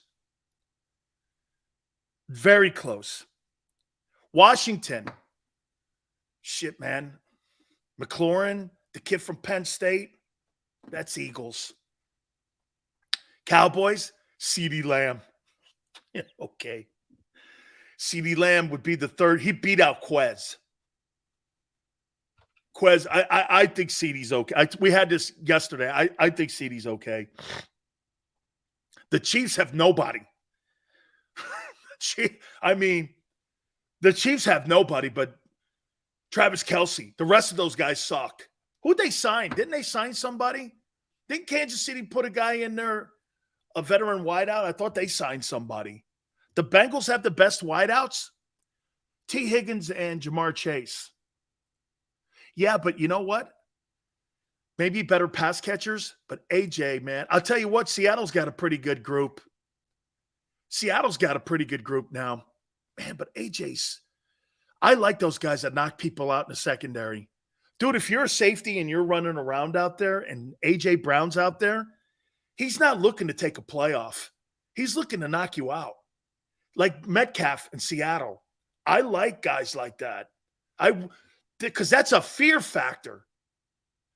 Okay, AJ Brown doesn't take plays off the interception, that was a sorry-ass play last year. I think that was in the Washington loss, right? Yeah. The Bills, by the way, we're going to find out. I can't wait. You know why? That Week 12 game? Josh Allen versus Hurts. Yeah. Hey, here's the games that are, this is great. Xander, here, this is games that are going to define Jalen Hurts in this year. Here are the games that will define this guy. Patriots, I do. Tom Brady night. It's Belichick. That's a defining game for Hurts. Jets, national television, big time TV games. Yeah, look at Trey. He says Josh Allen stinks. He won 14 ball games last year, and he gave the Vikings a win. Yeah, he stinks. 14 wins. Okay, how come you want to give your boy Jalen Hurts all those wins as a quarterback stat, but when that guy wins 14 games, actually in the AFC, and not playing stiffs, you don't give that to him though? Oh, okay, that's cool. I think that Jets game will be a defining moment for him. Dolphins. You know what's funny? I wonder who Xander's going to be rooting for in that game. Hurts or Tagovailoa? I think those two boys were down there at Alabama when he was down there. Tua and Jalen. How you doing? That's the Alabama Bowl. Hurts gets me paid. That's one thing we got to do this year on JAKIB Media, man. We got to have a fantasy football league. We have to have a fantasy football league. Maybe set it up somehow through Oceans and such. But we got to have a fantasy football league this year. My team's going to be called the Do Hurtses. No. This is going to be the Alabama Bowl. I don't think that game defines. Oh, the Cowboy games, both of them. Cowboys. Oh, yeah. Chiefs. Oh, Bills. Look at all these games. Rent's due.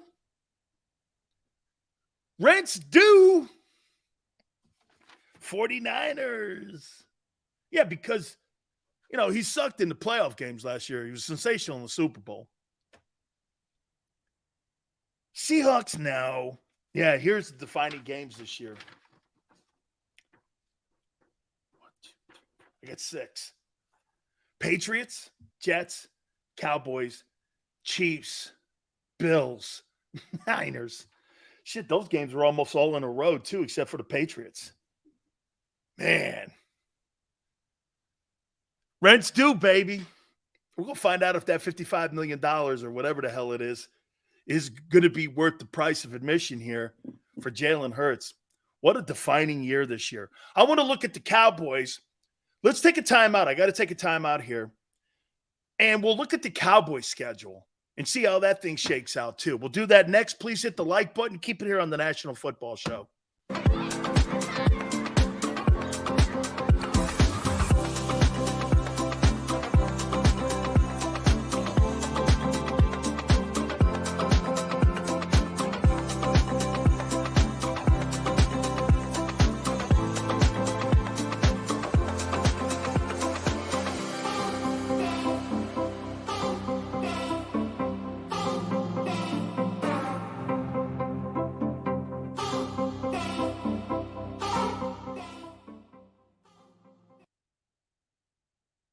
Heading down the shore, have a ball once more.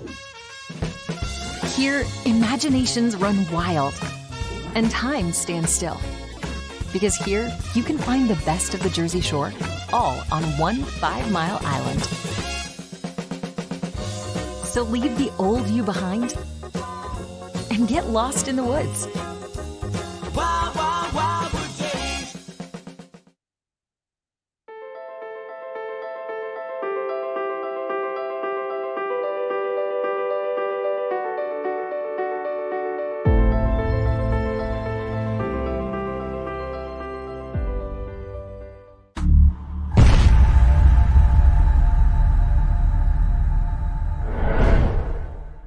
This is Governor Ed Rendell urging you to vote for my friend Judge Pat Dugan for Superior Court. I appointed Judge Dugan in 2007 to the Philadelphia Municipal Court, where he now serves as its president judge. Pat is a proud Army veteran of 23 years. He served 2 tours in Iraq and Afghanistan. He's also recommended by the Philadelphia Bar Association. But most importantly, he bleeds Eagles green and hates those Dallas Cowboys. So get out and vote for number 3, Judge Pat Dugan for Superior Court. Paid for by Dugan 2023. Hi everybody, my name's Jason Lombardi. I'm an inspector at DryTech. At DryTech we offer 3 major services, the first one being basement waterproofing, the second service we offer is foundation and structural repairs, and then the third service that we offer is mold remediation. If you feel you are having a waterproofing issue, give DryTech a call or check us out online.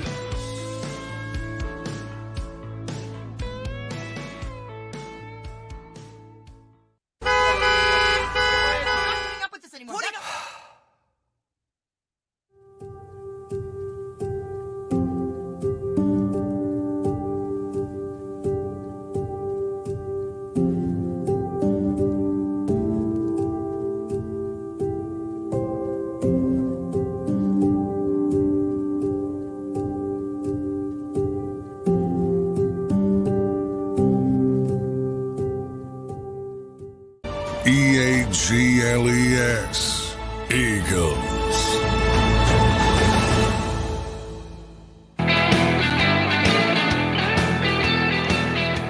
Big Sales National Football Show. Appreciate you coming aboard as we go into the weekend. Should be an interesting weekend when it comes to NBA basketball. By the way, the NBA is starting to pull me back in again. You know why the NBA is pulling me back in? Because of the cities that are going against one another. There's actually rivalries in rivalry cities and rivalry fan bases. You know what's made the Celtics and the Sixer series so great? It's Boston, Philly. It's not New York and Los Angeles. I don't give a shit about that. See, networks think because, you know why? That's where the populations are. It's like our political people who think that our country's just LA and California. It's not. Cities like Boston and Philadelphia are fabulous for sports. These guys, They're constantly fighting for respect. And cities like LA and New York are giving it for no reason except for the fact that there's a lot of people that live there. They don't earn anything. Shit, when's the last time the Knicks have been relevant? When I was a kid? When I was a young kid and DeBusschere played, is the last time they were relevant. Not even during Carmelo Anthony. And look at the Golden State Warriors in this rivalry with the Lakers. No matter how many championships the Golden State Warriors win, the team in California will always be the Lakers. Because people look at Laker Nation, they look at the Lakers, and they look at them in Boston and look at them as being the two dominant franchises, even though the Celtics are right there too. But it's the cities. The big, great Golden State versus the Lakers has been pretty impressive to watch. I like it. Now, the enigmas, there's two of them on both coasts. You know, James Harden and Anthony Davis. But you're pulling me in. You're pulling me in. Yale goes that Embiid's legacy's on the line. What legacy? You have to have won something to have a legacy. And it's just not MVP awards. He has no legacy. Joel Embiid doesn't have a legacy. Shit, dude, you know who has more of a legacy? The guy in Miami. The guy in Miami that used to be in Philly has more of a legacy than Joel Embiid. Jimmy Butler has more of a legacy. Jimmy Butler's a guy that carries a basketball team on his back and carries a team on his... I've never seen a guy in my life who puts on the Superman cape like Jimmy Butler does and puts on that Jordan cape. And he had a stinker the last game, but dude, that guy puts on a Jordan cape and you just watch him play and you're like, holy shit.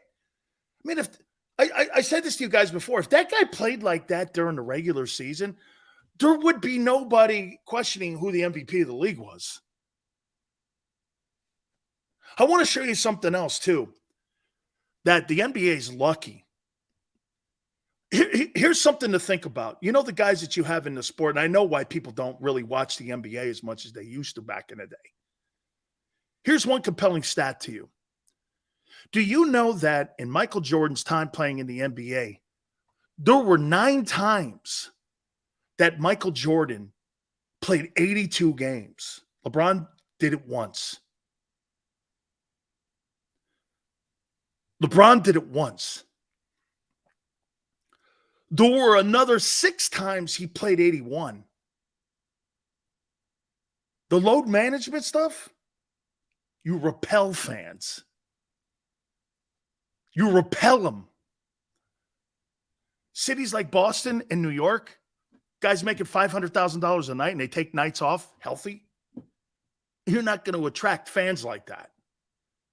That's why the NFL is king with cities like Boston, New York, Pittsburgh, Chicago. People go to work every day. You have to go to work to earn your money or you get your contract canceled. That's why the NFL model works. We don't. 304 is thoughts on Dan Quinn as a coordinator. I think he's fabulous. I think he did a great job in Seattle. They built the Legion of Boom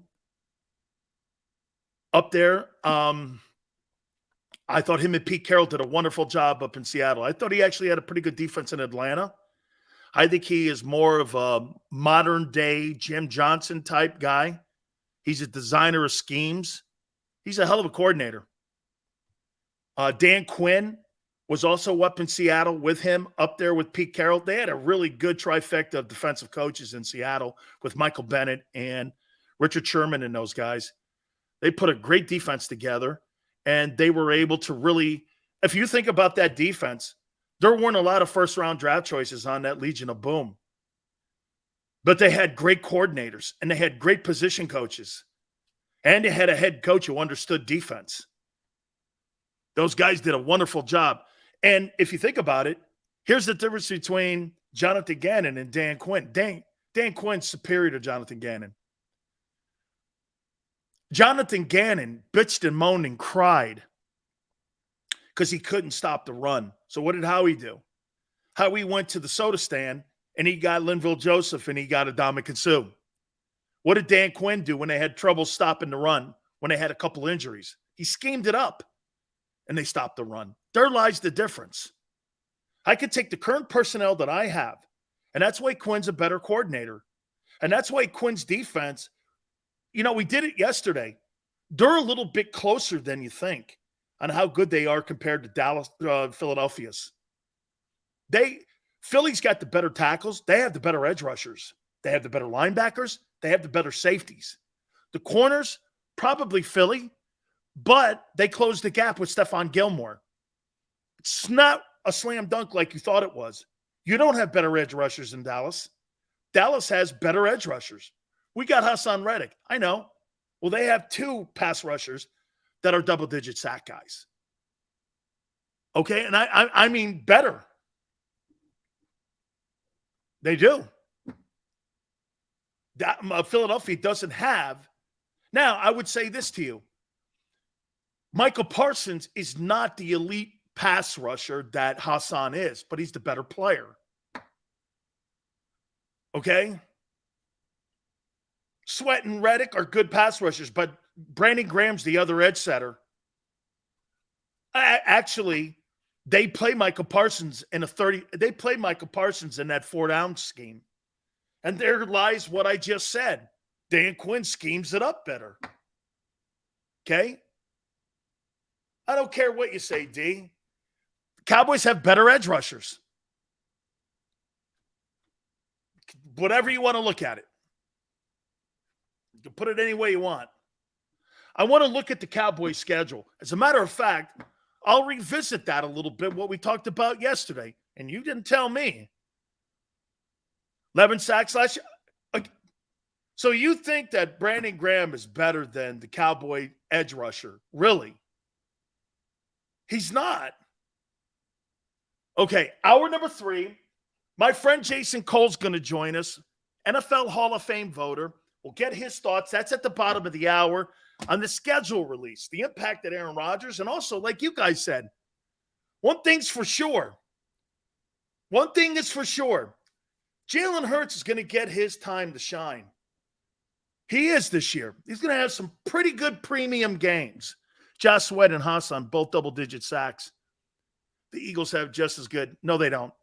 Miguel, I appreciate that, though. I'll hit on that again. We'll do that in hour 3, the Power Hour. Keep it here on the National Football Show. Do you stream on a Roku, Fire Stick, Google TV, or Apple TV? Now you can watch 6ABC 24/7 with the 6ABC Philadelphia streaming app. For the big story on Action News, Search 6ABC Philadelphia and start streaming today. Go to get your game on. Go for the beers. Go for the cheers. Go for the hit and the hits. Go for the stakes and the stakes.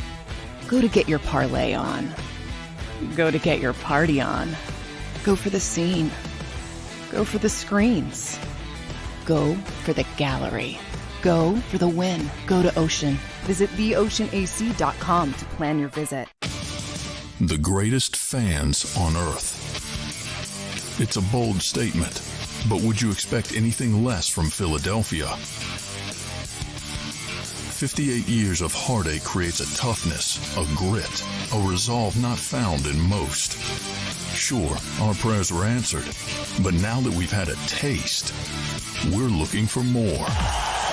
Pondley Hockey, official partner of the Philadelphia Eagles.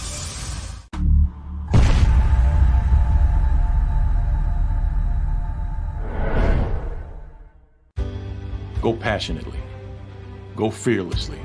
Go confidently. Go Birds! Go confidently towards your goals with First Trust, Philly's hometown bank for nearly 90 years, and the official bank of the Philadelphia Eagles. We're focused on getting you over the goal line.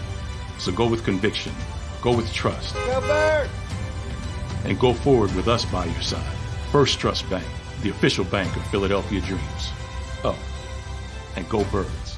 This is Governor Ed Rendell urging you to vote for my friend Judge Pat Dugan for Superior Court. I appointed Judge Dugan in 2007 to the Philadelphia Municipal Court, where he now serves as its president judge. Pat is a proud Army veteran of 23 years. He served 2 tours in Iraq and Afghanistan. He's also recommended by the Philadelphia Bar Association. But most importantly, he bleeds Eagles green and hates those Dallas Cowboys. So get out and vote for number 3, Judge Pat Dugan for Superior Court. Paid for by Dugan 2023.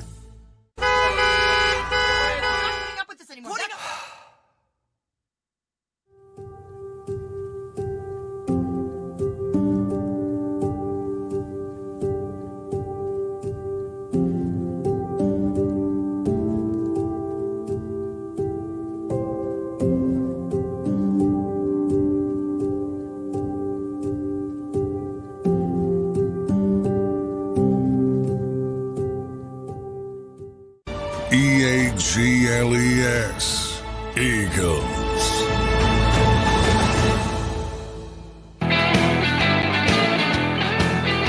Hour number 3, Big Phil's National Football Show here on this Friday. Appreciate everybody coming aboard with us. We'll talk to our resident NFL insider, and we'll get his thoughts. We'll talk to him from Yahoo Sports. That'll be Jason Cole, Pro Football Hall of Fame voter as well. I see people saying, well, Michael Parsons doesn't play the same position that Brandon. Yes, he does. The depth chart is this in Dallas. DeMarcus Lawrence and Michael Parsons are listed as the edge rushers. Josh Sweat and Brandon Graham are not better than that duo. They're not. They're not better. They're not a better duo than them two. I know you love your guy. You have better tackles. I don't know what this Mozzie Smith's going to be like. He's a rookie. But you do not have better edge rushers. Okay? And Damon points out a statistic here. Well, it's because they're used differently in the Dan Quinn system. Dude, your defense at times last year was overrated. Every time you played against a high-profile quarterback, you got the shit pushed in. Don't tell me they didn't. Every single good quarterback ate your lunch. Did for 2 years under Gannon. He was a fraud. The players put up great sack numbers. Did it matter in critical games like the Super Bowl? No. It mattered in the NFC title game when they knocked Chicken Wing Purdy out, for sure. But that sack number, the worst number the Eagle defense had last year is that you were 16th against the run. Facts. Would you say Hassan and Sweat are just as productive and cheaper? Which would you prefer? Hassan Reddick is not an all-around football player. He can't cover, and he's not a good tackler. He's an elite rusher. I think Sweat is probably your best 3-down lineman that you have in your entire front four. He proved to me, because at the beginning of the year, I did not think Josh Sweat was an every-down D lineman. I think he's starting to roll into looking like a guy that can play 3 downs. He's, to me, your most complete guy. And I like Josh Sweat. I think Josh Sweat's turning into a very good football player out there. Brandon Graham's long in the tooth. Had a great sack year. Great. He's not better than DeMarcus Lawrence. Not right now. He's not. Okay, he's not. Callie Green goes, damn, no, what do you mean no respect? You're talking about 2 guys are considered some of the better players in the league. Dude, when you are talking about some of the good football players, we're not talking about some stiff defensive end when we're talking about Brandon Graham versus someone else. You don't understand respect. When you are talking about LeBron James and Michael Jordan, and people say Jordan's better, that's a ton of respect for LeBron because you're comparing him against some of the best players that have ever played. Understand the word respect before you start saying no respect. I'm not comparing him against a stiff. I'm comparing him against some good football players. You don't get it. Okay? It's not a rip. It's a duo. Do I think, here, I hate to have to do this shit because then it sounds like I'm bending over and I have to quantify my takes. Reddick is a better elite pass rushing specialist. As a tackler and cover guy, he sucks. Can't cover tight ends, and he's not a very good tackler. The Eagles were the worst tackling team according to Pro Football Focus a year ago, and you lost 5 of your top 5 starters who are your top 5 tacklers. You think that stat's going to get better with inexperienced players? Maybe because you're more athletic? It might. But again, we're in the land of, what's the word again? Potential. Give me a break.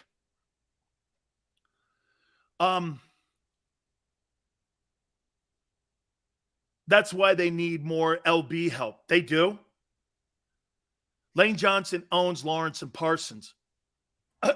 Look what Damon said. Lane Johnson owns Lawrence and Parsons. Okay. Lane Johnson's going to Canton.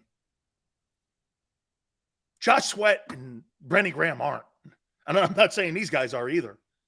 So, congratulations. You became Mr. Obvious. Lane owns them. I'm not sure Lane doesn't own everyone he lines up against. I mean, can we have more of a take than that?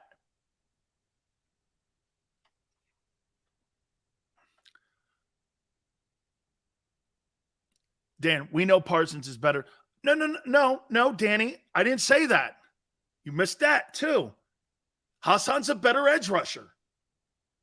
Parsons is the better player. And dude, I think Parsons is overhyped. Don't let me defend that guy because I think he's overhyped because of the star in the hat. Don't let me do that. I don't want to do that. I don't see him like everyone around the country does, but he's better complete. He's a more complete player. Sweat's coming into his own. Could Sweat by the end of this year be better than DeMarcus Lawrence? Yeah. Let's see another year of playing 3-down football. Okay? You're going to have opportunities. You're playing against some of the best people in the country. Give it a chance to. That's why I say defining moments this year for this Eagle team are going to be on display because you're going to be in prime time and you're playing against some pretty damn good football teams. Okay? It's not a rip. But like I said about the defense of the Cowboys yesterday, look, edge rushing, in my opinion, goes to the Cowboys. I think your tackles have an opportunity to be better because I don't think much of the Dallas Cowboy tackles. The linebackers in Dallas are clearly better. Van Der Esch, Cox, Overshown. Who do you have? Can you name a linebacker? Name me one linebacker that has proven ability where they've won games. Give me one. And I'm not talking about beating Vanderbilt. Give me one that plays in Philadelphia. One. And by the way, I look at that group and I go, that's not an overwhelming group. Okay? The Cowboys don't have an overwhelming, really good set of backers. But the Eagles have, it's huge. Nolan Smith has proven what? What has he proven? He has not proven shit. Okay. The safety position, they're better. Jerron Kearse, Donovan Wilson, veteran guys. And they closed the gap. I don't believe they're better than the Eagles at the corners. But Gilmore doesn't suck. Gilmore's resume is superior to Slay's, and he's only 1 year older. Gilmore has had a better career than Darius Slay. By far. It's not close. Stephon Gilmore is a borderline Hall of Fame player. Okay? He's a borderline Hall of Famer. Not only has Gilmore won a Super Bowl, but he's a former Defensive Player of the Year. And that's just a few years ago. And he didn't play through COVID.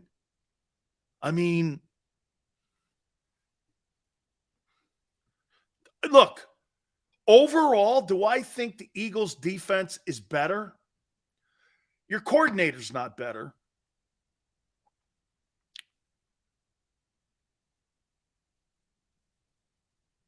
Fletcher is better than any D tackle that the Cowboys have. The other two guys, Jordan Davis hasn't proven anything yet. And Jalen Carter, we have to see if he can get the Lincoln Financial. In my opinion, we have to see if Jalen Carter is not going to be a Bones Jones. Can't get to the octagon. That's my biggest concern with Jalen Carter is showing up to the stadium on Sundays. Because if he shows up, he's going to play up. But to me, this is about like John Jones showing up to the octagon. That's the worst thing you can have on your resume is that, get this, the road to the building stopped you because of your own stupid, shitty, dumbass decision-making. That takes no talent. That just takes ignorance. Okay? The defense is proven. What defense is proven? Your defense is not proven. Holy cow. Another guy that lives in the land of misfit toys. You have no backers and your safeties are complete question mark. And your depth level is not where it was a year ago. You have no common sense when you say that. And you lost your 5 top tacklers from a year ago. And you were considered the shittiest tackling team in the league. Where do you come out with that? How do you plug that in when you say that? It's a proven defense. It's not a proven defense. It's proven you can't stop elite quarterbacks. And you're playing a shitload of them this year.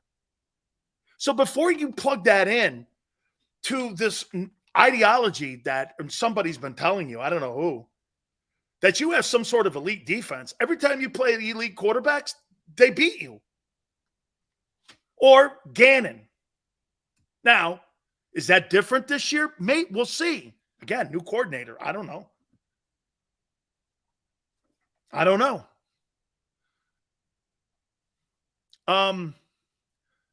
So Forte goes, so the Eagles making the playoffs, Dan. Forte, I said this. As of May 13th, there's not a chance that football team would make the postseason.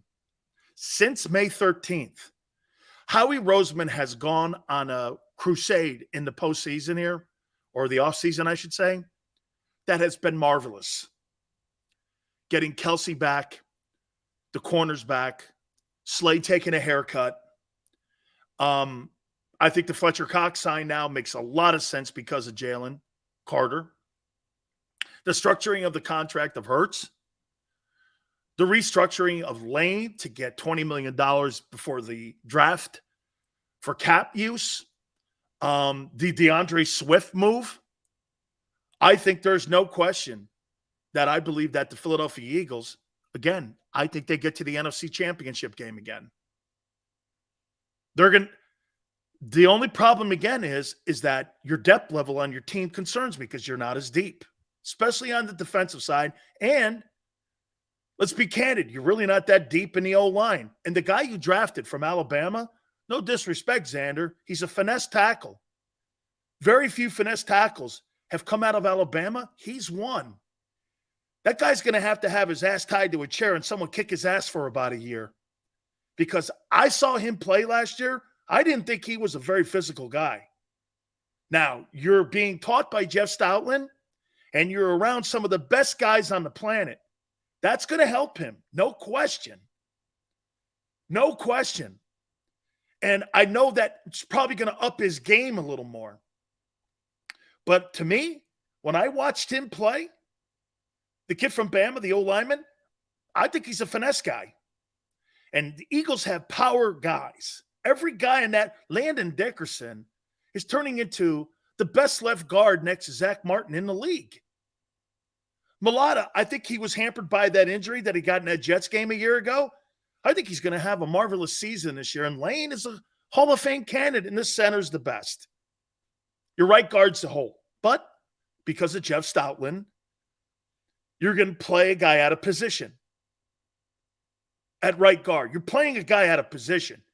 And he'll be the smallest guy next to Kelsey in the offensive line because I think the kid Cam Jurgens, am I right when I say that?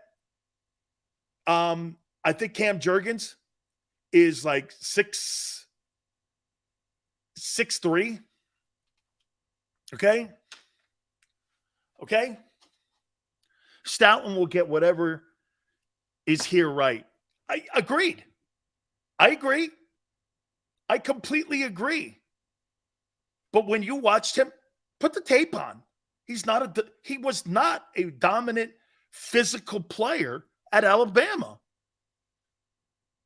Ask Barrett. Barrett will tell you. That was Barrett's evaluation of him. He's not a very physical guy. I talked to him about him. He's like, yeah, you got it. He's a finesse player. This guy played 13 years in the NFL. I don't know. But you know. Okay. He's just but Yale again. We'll see how that could he get better? Yeah. Okay. Who's the best Alabama offensive lineman right now? Is he in Philly? That's come out of Nick Saban's program. Sorry, Xander. This is where Georgia is starting to go ahead of Alabama here. Is because you know why? Kirby's out recruiting him in the O-lines and the defensive lines. Used to be where Bama dominated that. It's not the case anymore. Kirby Smart is out recruiting Alabama in the offense and defensive lines. That's why you're seeing more guys from Georgia coming out of the kid Broderick Jones is a heck of a player. Shit, there was another kid that was drafted also that came out of Georgia this year. That's where he's getting better. Okay? That's where he's getting better. Give Stoutland a soccer player and a bowler and a Roland. That's why Jimmy Johnson said he's one of the most important people that you could possibly have. Danny Dickerson's a great guard.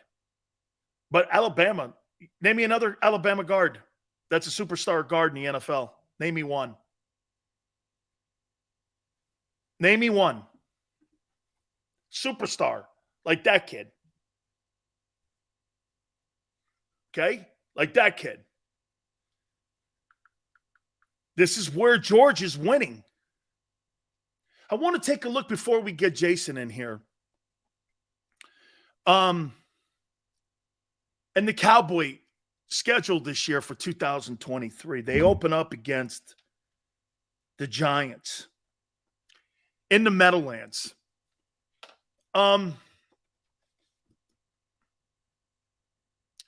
Georgia ain't winning on the D-line. How many defensive linemen have been drafted in the first round from Alabama in the last couple of years? Shit, I can name you 6 from Georgia. Kid Wyatt, Kid Walker, Davis, Carter. What Alabama D tackle's been drafted or D lineman? That's about 6 years ago, 5 years ago. That's 5 years ago. That's why I said recently, Xander, that Georgia, this is where they're winning. And that Saban is getting out recruited. Not putting Jonathan Allen's out any longer. That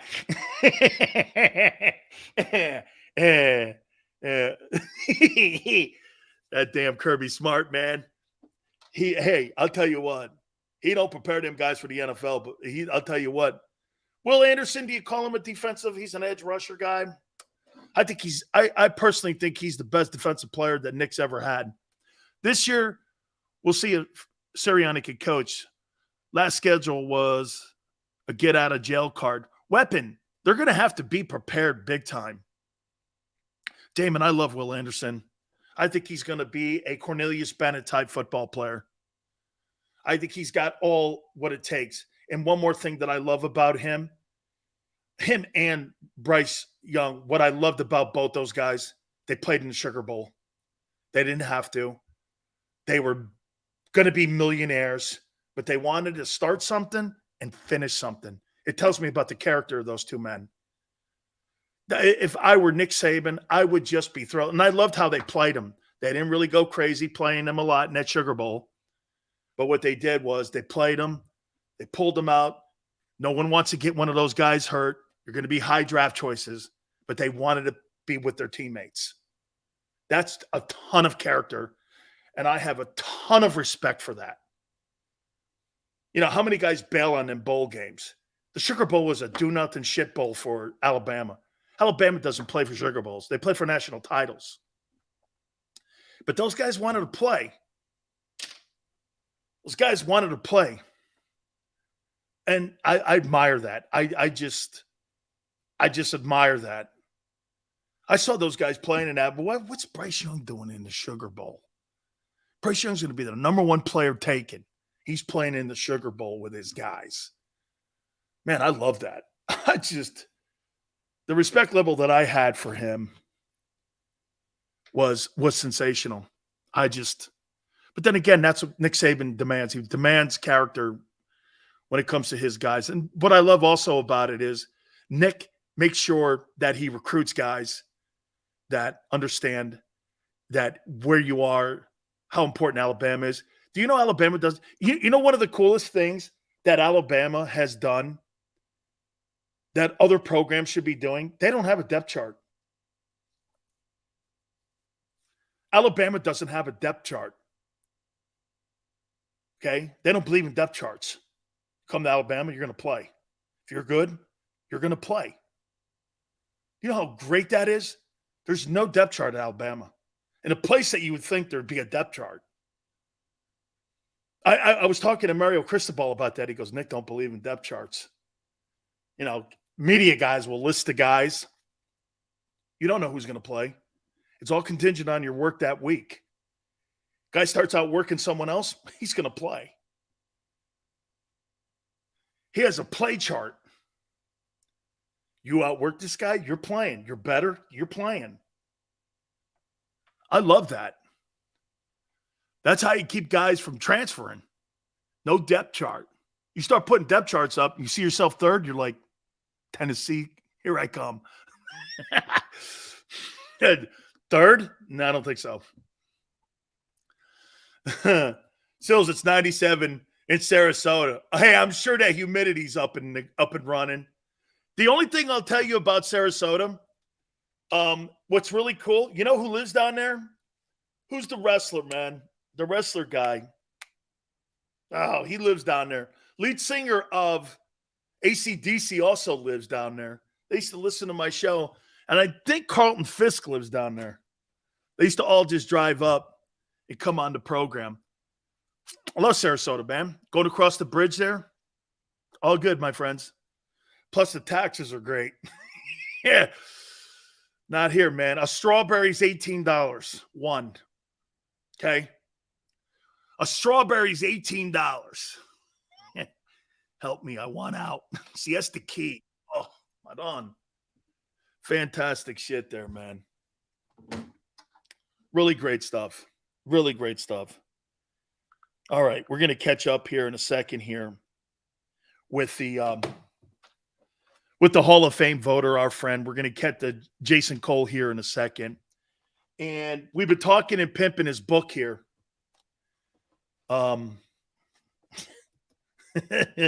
One strawberry. Yeah, one strawberry in Florida is $18. I'm going to tell Jason that. Don't forget, here's his book here, man. A nice forward by Tom Brady Sr. It's a great guide. Please make sure you go to Amazon. And our friend, Hall of Fame voter now, Jason Cole joins us now here. Jason, how you doing, brother? I'm good. Shut up. Your kid isn't that great. That's what it is. How about this, Jace? Yep. One strawberry in your state of California cost me $18. I mean, Florida, well, here I come. You can have Florida for all you want. That's fine. Ooh, really? So you'd rather take California over Florida? Yeah. Come on, man. Yeah, absolutely. I can be in the I can be in the mountains in the daytime, at the beach at night. So there you go. Now, hey, look, there's nothing like sitting in a restaurant in Big Sur looking over the California coastline. I mean, like, Florida's beautiful. I'm not trying to say that, but if you want to talk about majestic beauty when you drive along Pacific Coast Highway, and or how about Torrey Pines State Park down in San Diego? Like, there aren't many places in the world like that, and you just enjoy it.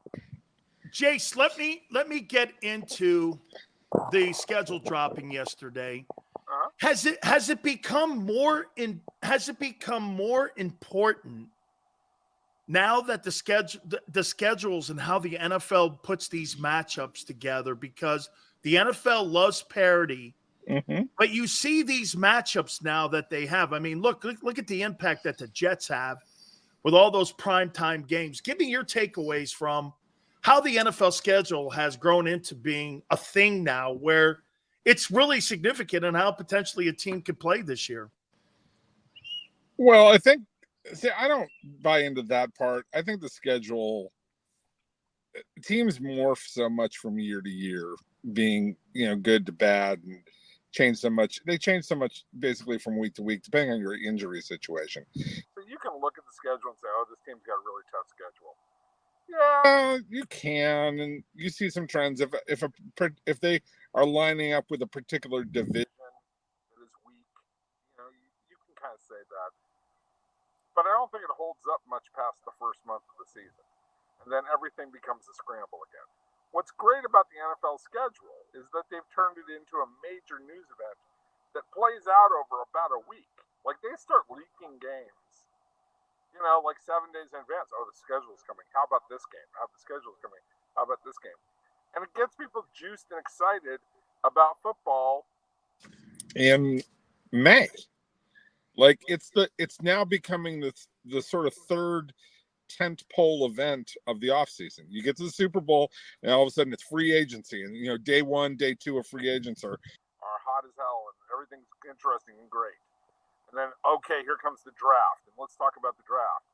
And, it's Christmas. The draft is Christmas time for every team because you're getting a new present on the tree with a new player that you get, right? And then it's like, okay, let's get excited about the schedule. And then pretty soon you're going to get to the start of training camp.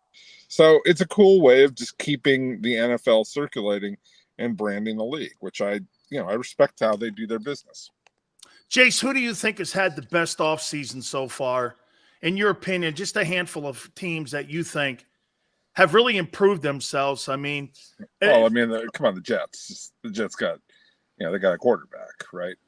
That's, a quarterback changes everything for you. So getting Aaron Rodgers puts them right up at the top of the pedestal.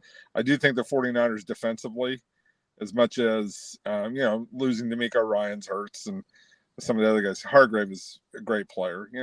And people in Philly know he's a great player. I thought Philadelphia had a great offseason too.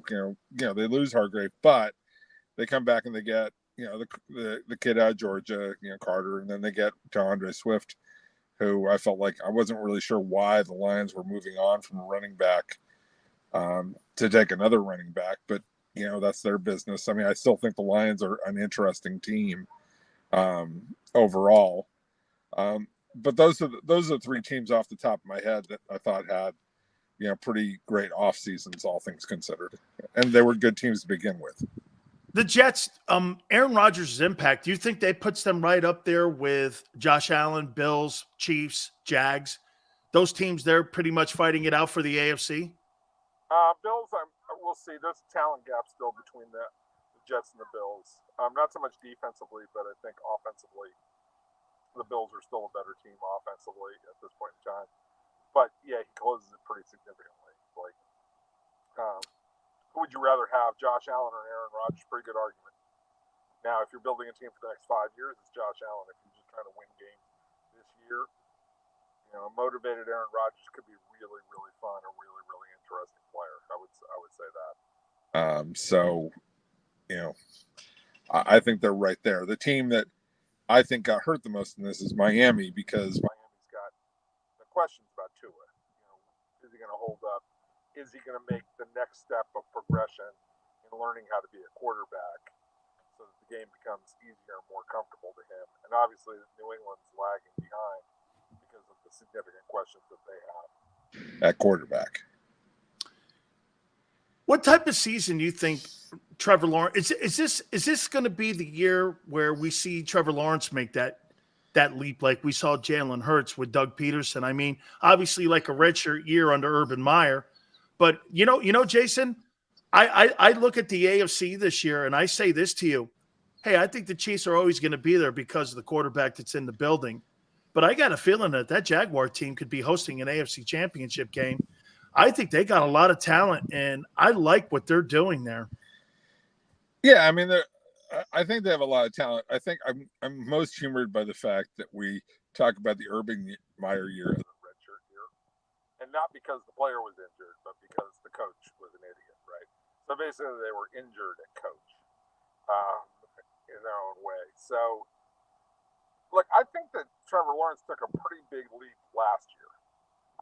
I think to show, okay, yeah, he is the guy that everybody thought he was when he was the number 1 overall pick. And you saw a few glimmers and glimpses of it when he was a rookie, but it was really bad overall. It was a bad year. It was a bad overall performance.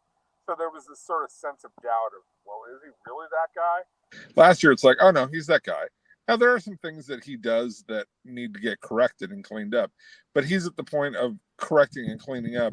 He's not taking steps of getting better. He's not taking leaps of getting better. Last year was a proof, oh, he belongs, and he's terrific. And unless CJ Stroud is the real deal, if CJ Stroud is the real deal, then Houston becomes a contender right away. If Anthony Richardson is going to take 3 or 4 years before he's ready. And Tennessee, I just don't know what they're really doing. What's their plan? So I think that Jacksonville rules the roost in that division for the next 4 or 5 years, at least, before some other team really challenges them. Jace, tell me the importance of playing these European games. Why the importance of these games? The players don't like them. No one does, except because it starts the cash register a couple hours earlier on Sunday for those commercials for the NFL. I get it. It's a money-making machine. But it's not really about growing the sport overseas. It's more about generating more revenue for the owners. Is that really the number one essential thing in this whole thing for those European games? Because you selling me that taking a home game away from Kansas City or Arrowhead, or next year potentially away from Eagle fans or Bills fans this year, I don't see how that is in the best interest of the fans. Why do you think they play overseas? Because they make more money doing it. Okay, I answered my own question. You did. I mean, I don't know. I mean, look, there is a branding element of it. You want people in Europe to love the NFL. You want them to love it the way that China loves the NBA. The NBA is the biggest sport in China, right? Well, the NFL keeps looking at that going, why aren't we as big in China as the NBA? Now, some of it has to do with, okay, Yao Ming went over from China and played in the NBA for a while. It's, made it more interesting for them. But, when it comes down to it, they just happen to like basketball, and they have greater access to basketball right away. So that's the sport that they've adopted. But, I remember when that was happening, NFL owners were roundly saying, we want our slice out of those markets as well. Absolutely. Yep. Jace, you have yourself a great weekend, my friend. You too, my friend. Be good. You got it. Don't forget. Take care of the wife on Mother's Day. Right here. Very good. Thank you, Jace. I appreciate it, my friend. All right, guys, do me a favor. Sorry about the audio there a little bit. Hit the like button. We'll reset. Keep it here on the National Football Show.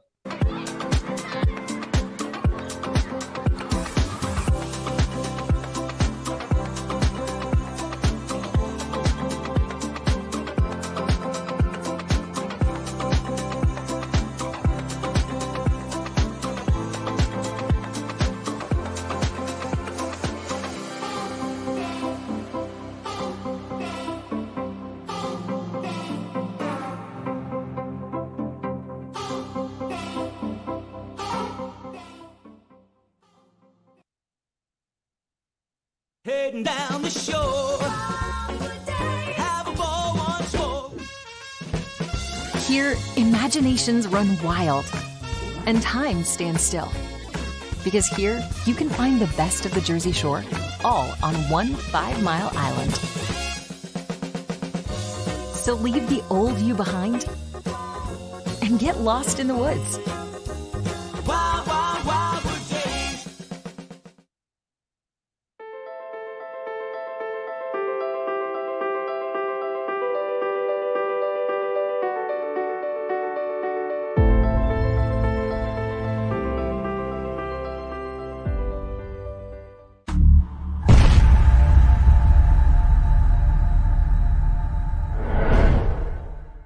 This is Governor Ed Rendell urging you to vote for my friend Judge Pat Dugan for Superior Court. I appointed Judge Dugan in 2007 to the Philadelphia Municipal Court, where he now serves as its president judge. Pat is a proud Army veteran of 23 years. He served 2 tours in Iraq and Afghanistan. He's also recommended by the Philadelphia Bar Association. But most importantly, he bleeds Eagles green and hates those Dallas Cowboys. So get out and vote for number 3, Judge Pat Dugan for Superior Court. Paid for by Dugan 2023. Hi everybody, my name's Jason Lombardi. I'm an inspector at DryTech. At DryTech we offer 3 major services, the first one being basement waterproofing, the second service we offer is foundation and structural repairs, and then the third service that we offer is mold remediation. If you feel you are having a waterproofing issue, give DryTech a call or check us out online.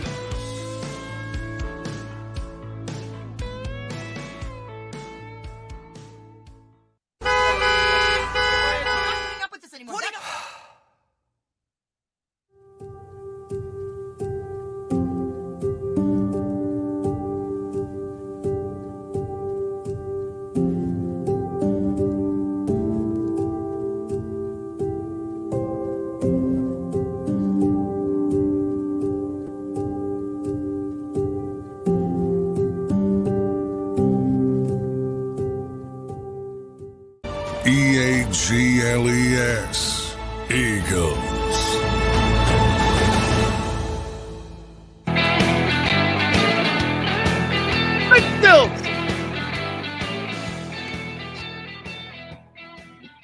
Some of you guys don't like the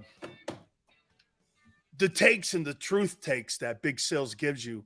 Like 2023 is going to define your guy. It's totally going to define Hurts. Not playing against Davis Mills or Ryan Tannehill. I'm over on Twitter. People are like, he's already proven him. No, he hasn't. No, he hasn't. Yeah, for dudes like Xander who play fantasy football, this guy's a god. You kidding me? We'll see now. See, we're now at the big boy table. This year, you're at the big boy table. Josh Allen. Okay. Aaron Rodgers. Never play. Yeah, I miss that, man. I miss that. I do. I miss that so much. You're at the big boy table now. Let's see here. See, before last year, Jalen was at the little kiddie table. You know when you at the holidays and you got the adult table over here. Then you got the little kiddie table. Jalen was at the little kiddie table. Because now you're in the Mahomes, where all the big people sit. Let's see here. Let's see here. Josh Allen. Oh, God, I would love to have seen that weapon. Burrow, dude, no, I wouldn't maybe. That's all they need is Cincinnati added to it, right? Big boys now, man. Mahomes, Allen, your boy Geno, Aaron Rodgers, Kyler Murray, Dak. Holy cow, look at all the big boys. It's a big boy table. Yes, sir, man. Yes, sir. This thing's going to define you. My impression and my perception of Jalen Hurts could get better or worse this year. Yeah, hey, what's funny? People are going to go like this. Are you flip-flopping? No.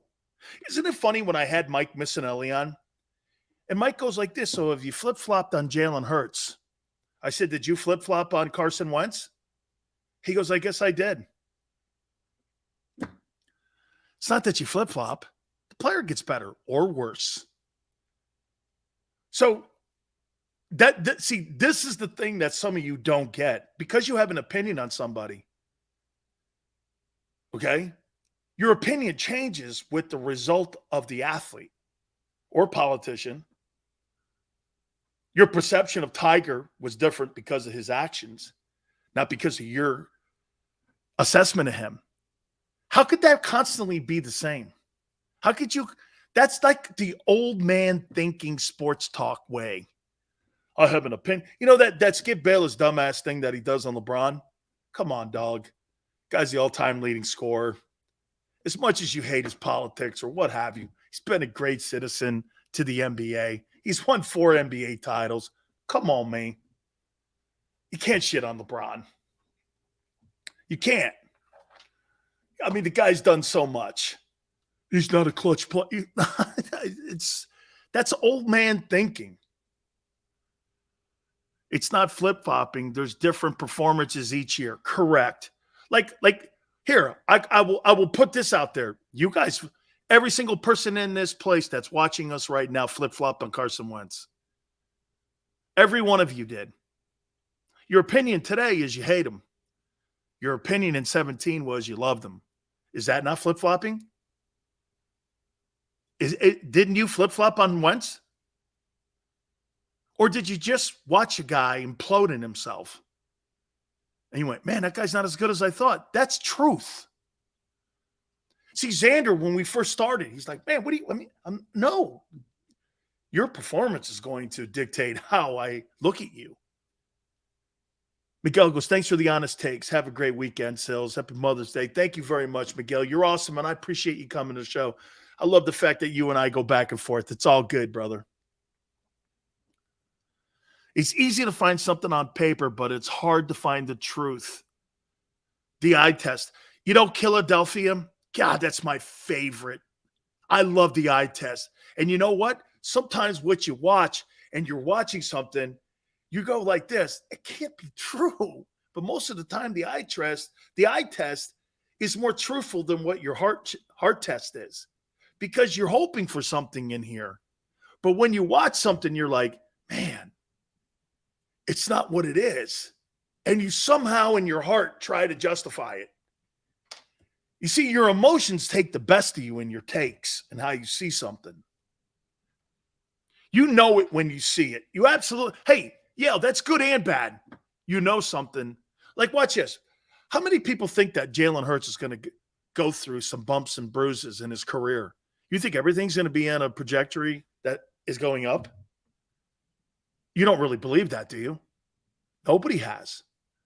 Tom Brady had some swings in his career. Went sometimes down, back up. But what made Brady great was Brady was never down here. Brady was always up here, and they were going like this at the highest levels. So when Brady went down, everyone was like, holy shit. Don't you remember what happened in Kansas City? They were talking about replacing Tom Brady with Jimmy Garoppolo. You remember what Belichick said? We're on to Cincinnati. People were trying to replace him after the Kansas City game. I'm going to enjoy big games, but we just need to win the division. And I would say, I think it's going to take 12 wins to win home field. I think it's going to take 12. And now I would say this. Now you have to go like this. Is 12 wins with this schedule, with this Eagles schedule, is 12 wins good enough to win home field advantage? Is 12 wins good enough? Now you have to start looking at the divisions. That's something we'll do next week.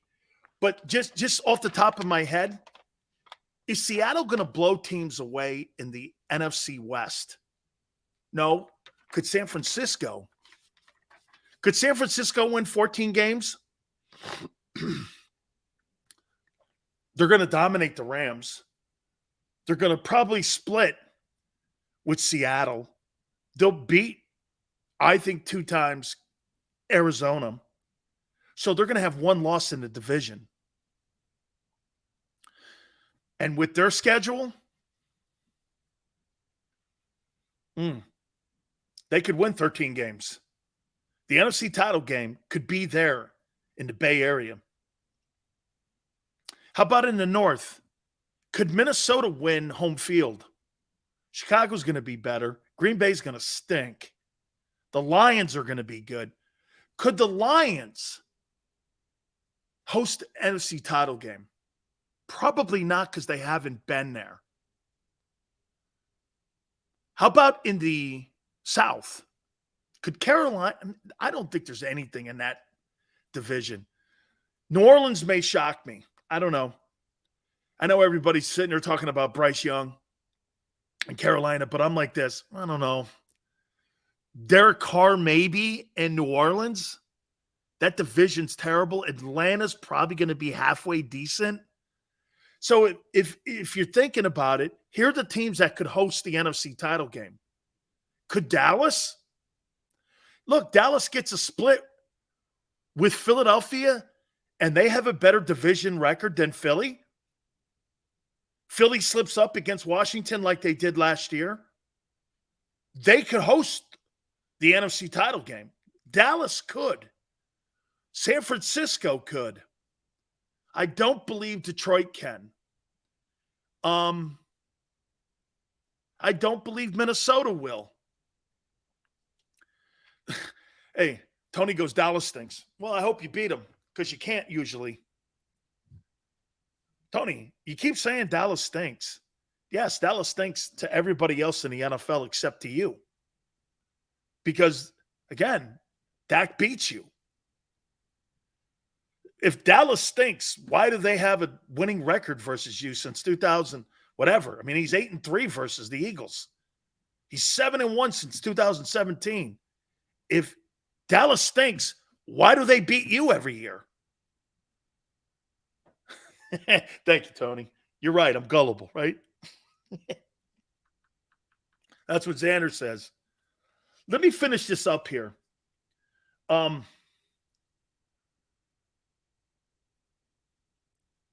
me finish this up here with Dallas. So Dallas starts out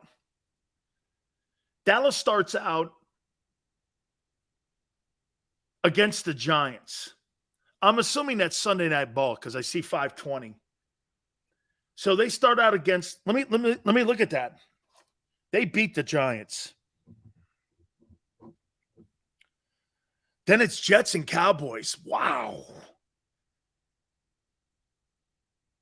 In Dallas.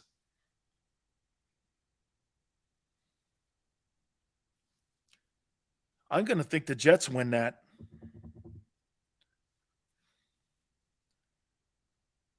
Cowboys and Cardinals. I believe they win the Cardinals because I don't think Kyler Murray's back. Does Tony Pollard have the same career as Tony Dorsett? Absolutely not. Tony Dorsett had 12,000 rushing yards in the NFL. I don't think we're anywhere near that. That's a good matchup, too. I agree, Yale. Patriots and Cowboys. I think the Cowboys win that. Cowboys 49ers.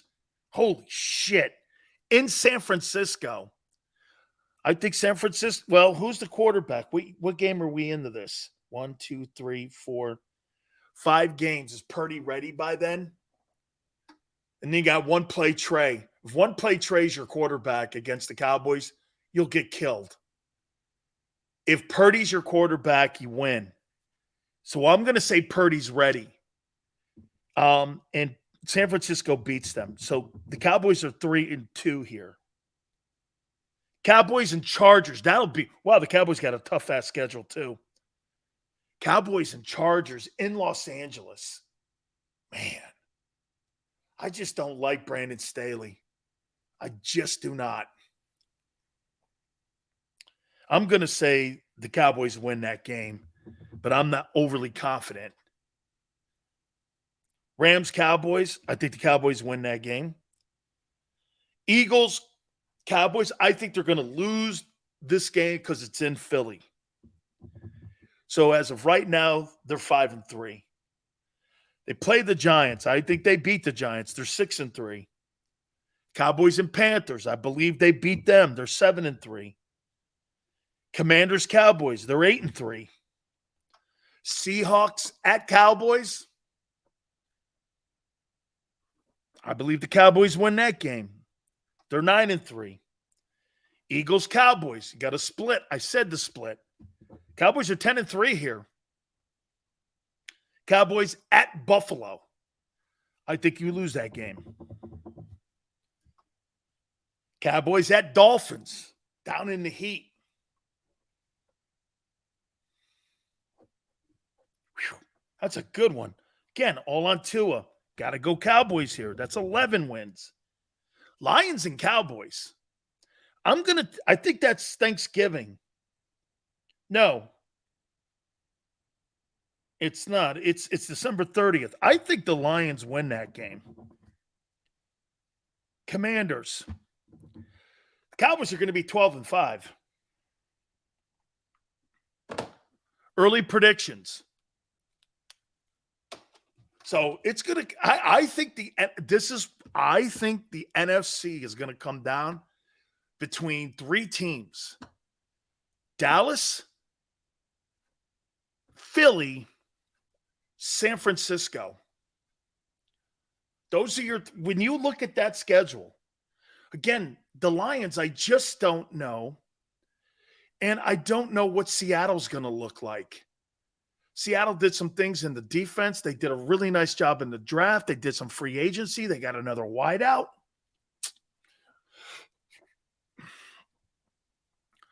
Five Star says you're dreaming. Why? They beat you every year. Dude, stop denying that. Dude, would you rather be in the playoffs 7 of 8 years or brag about Dak beating the Eagles in the regular season? That wasn't my conversation.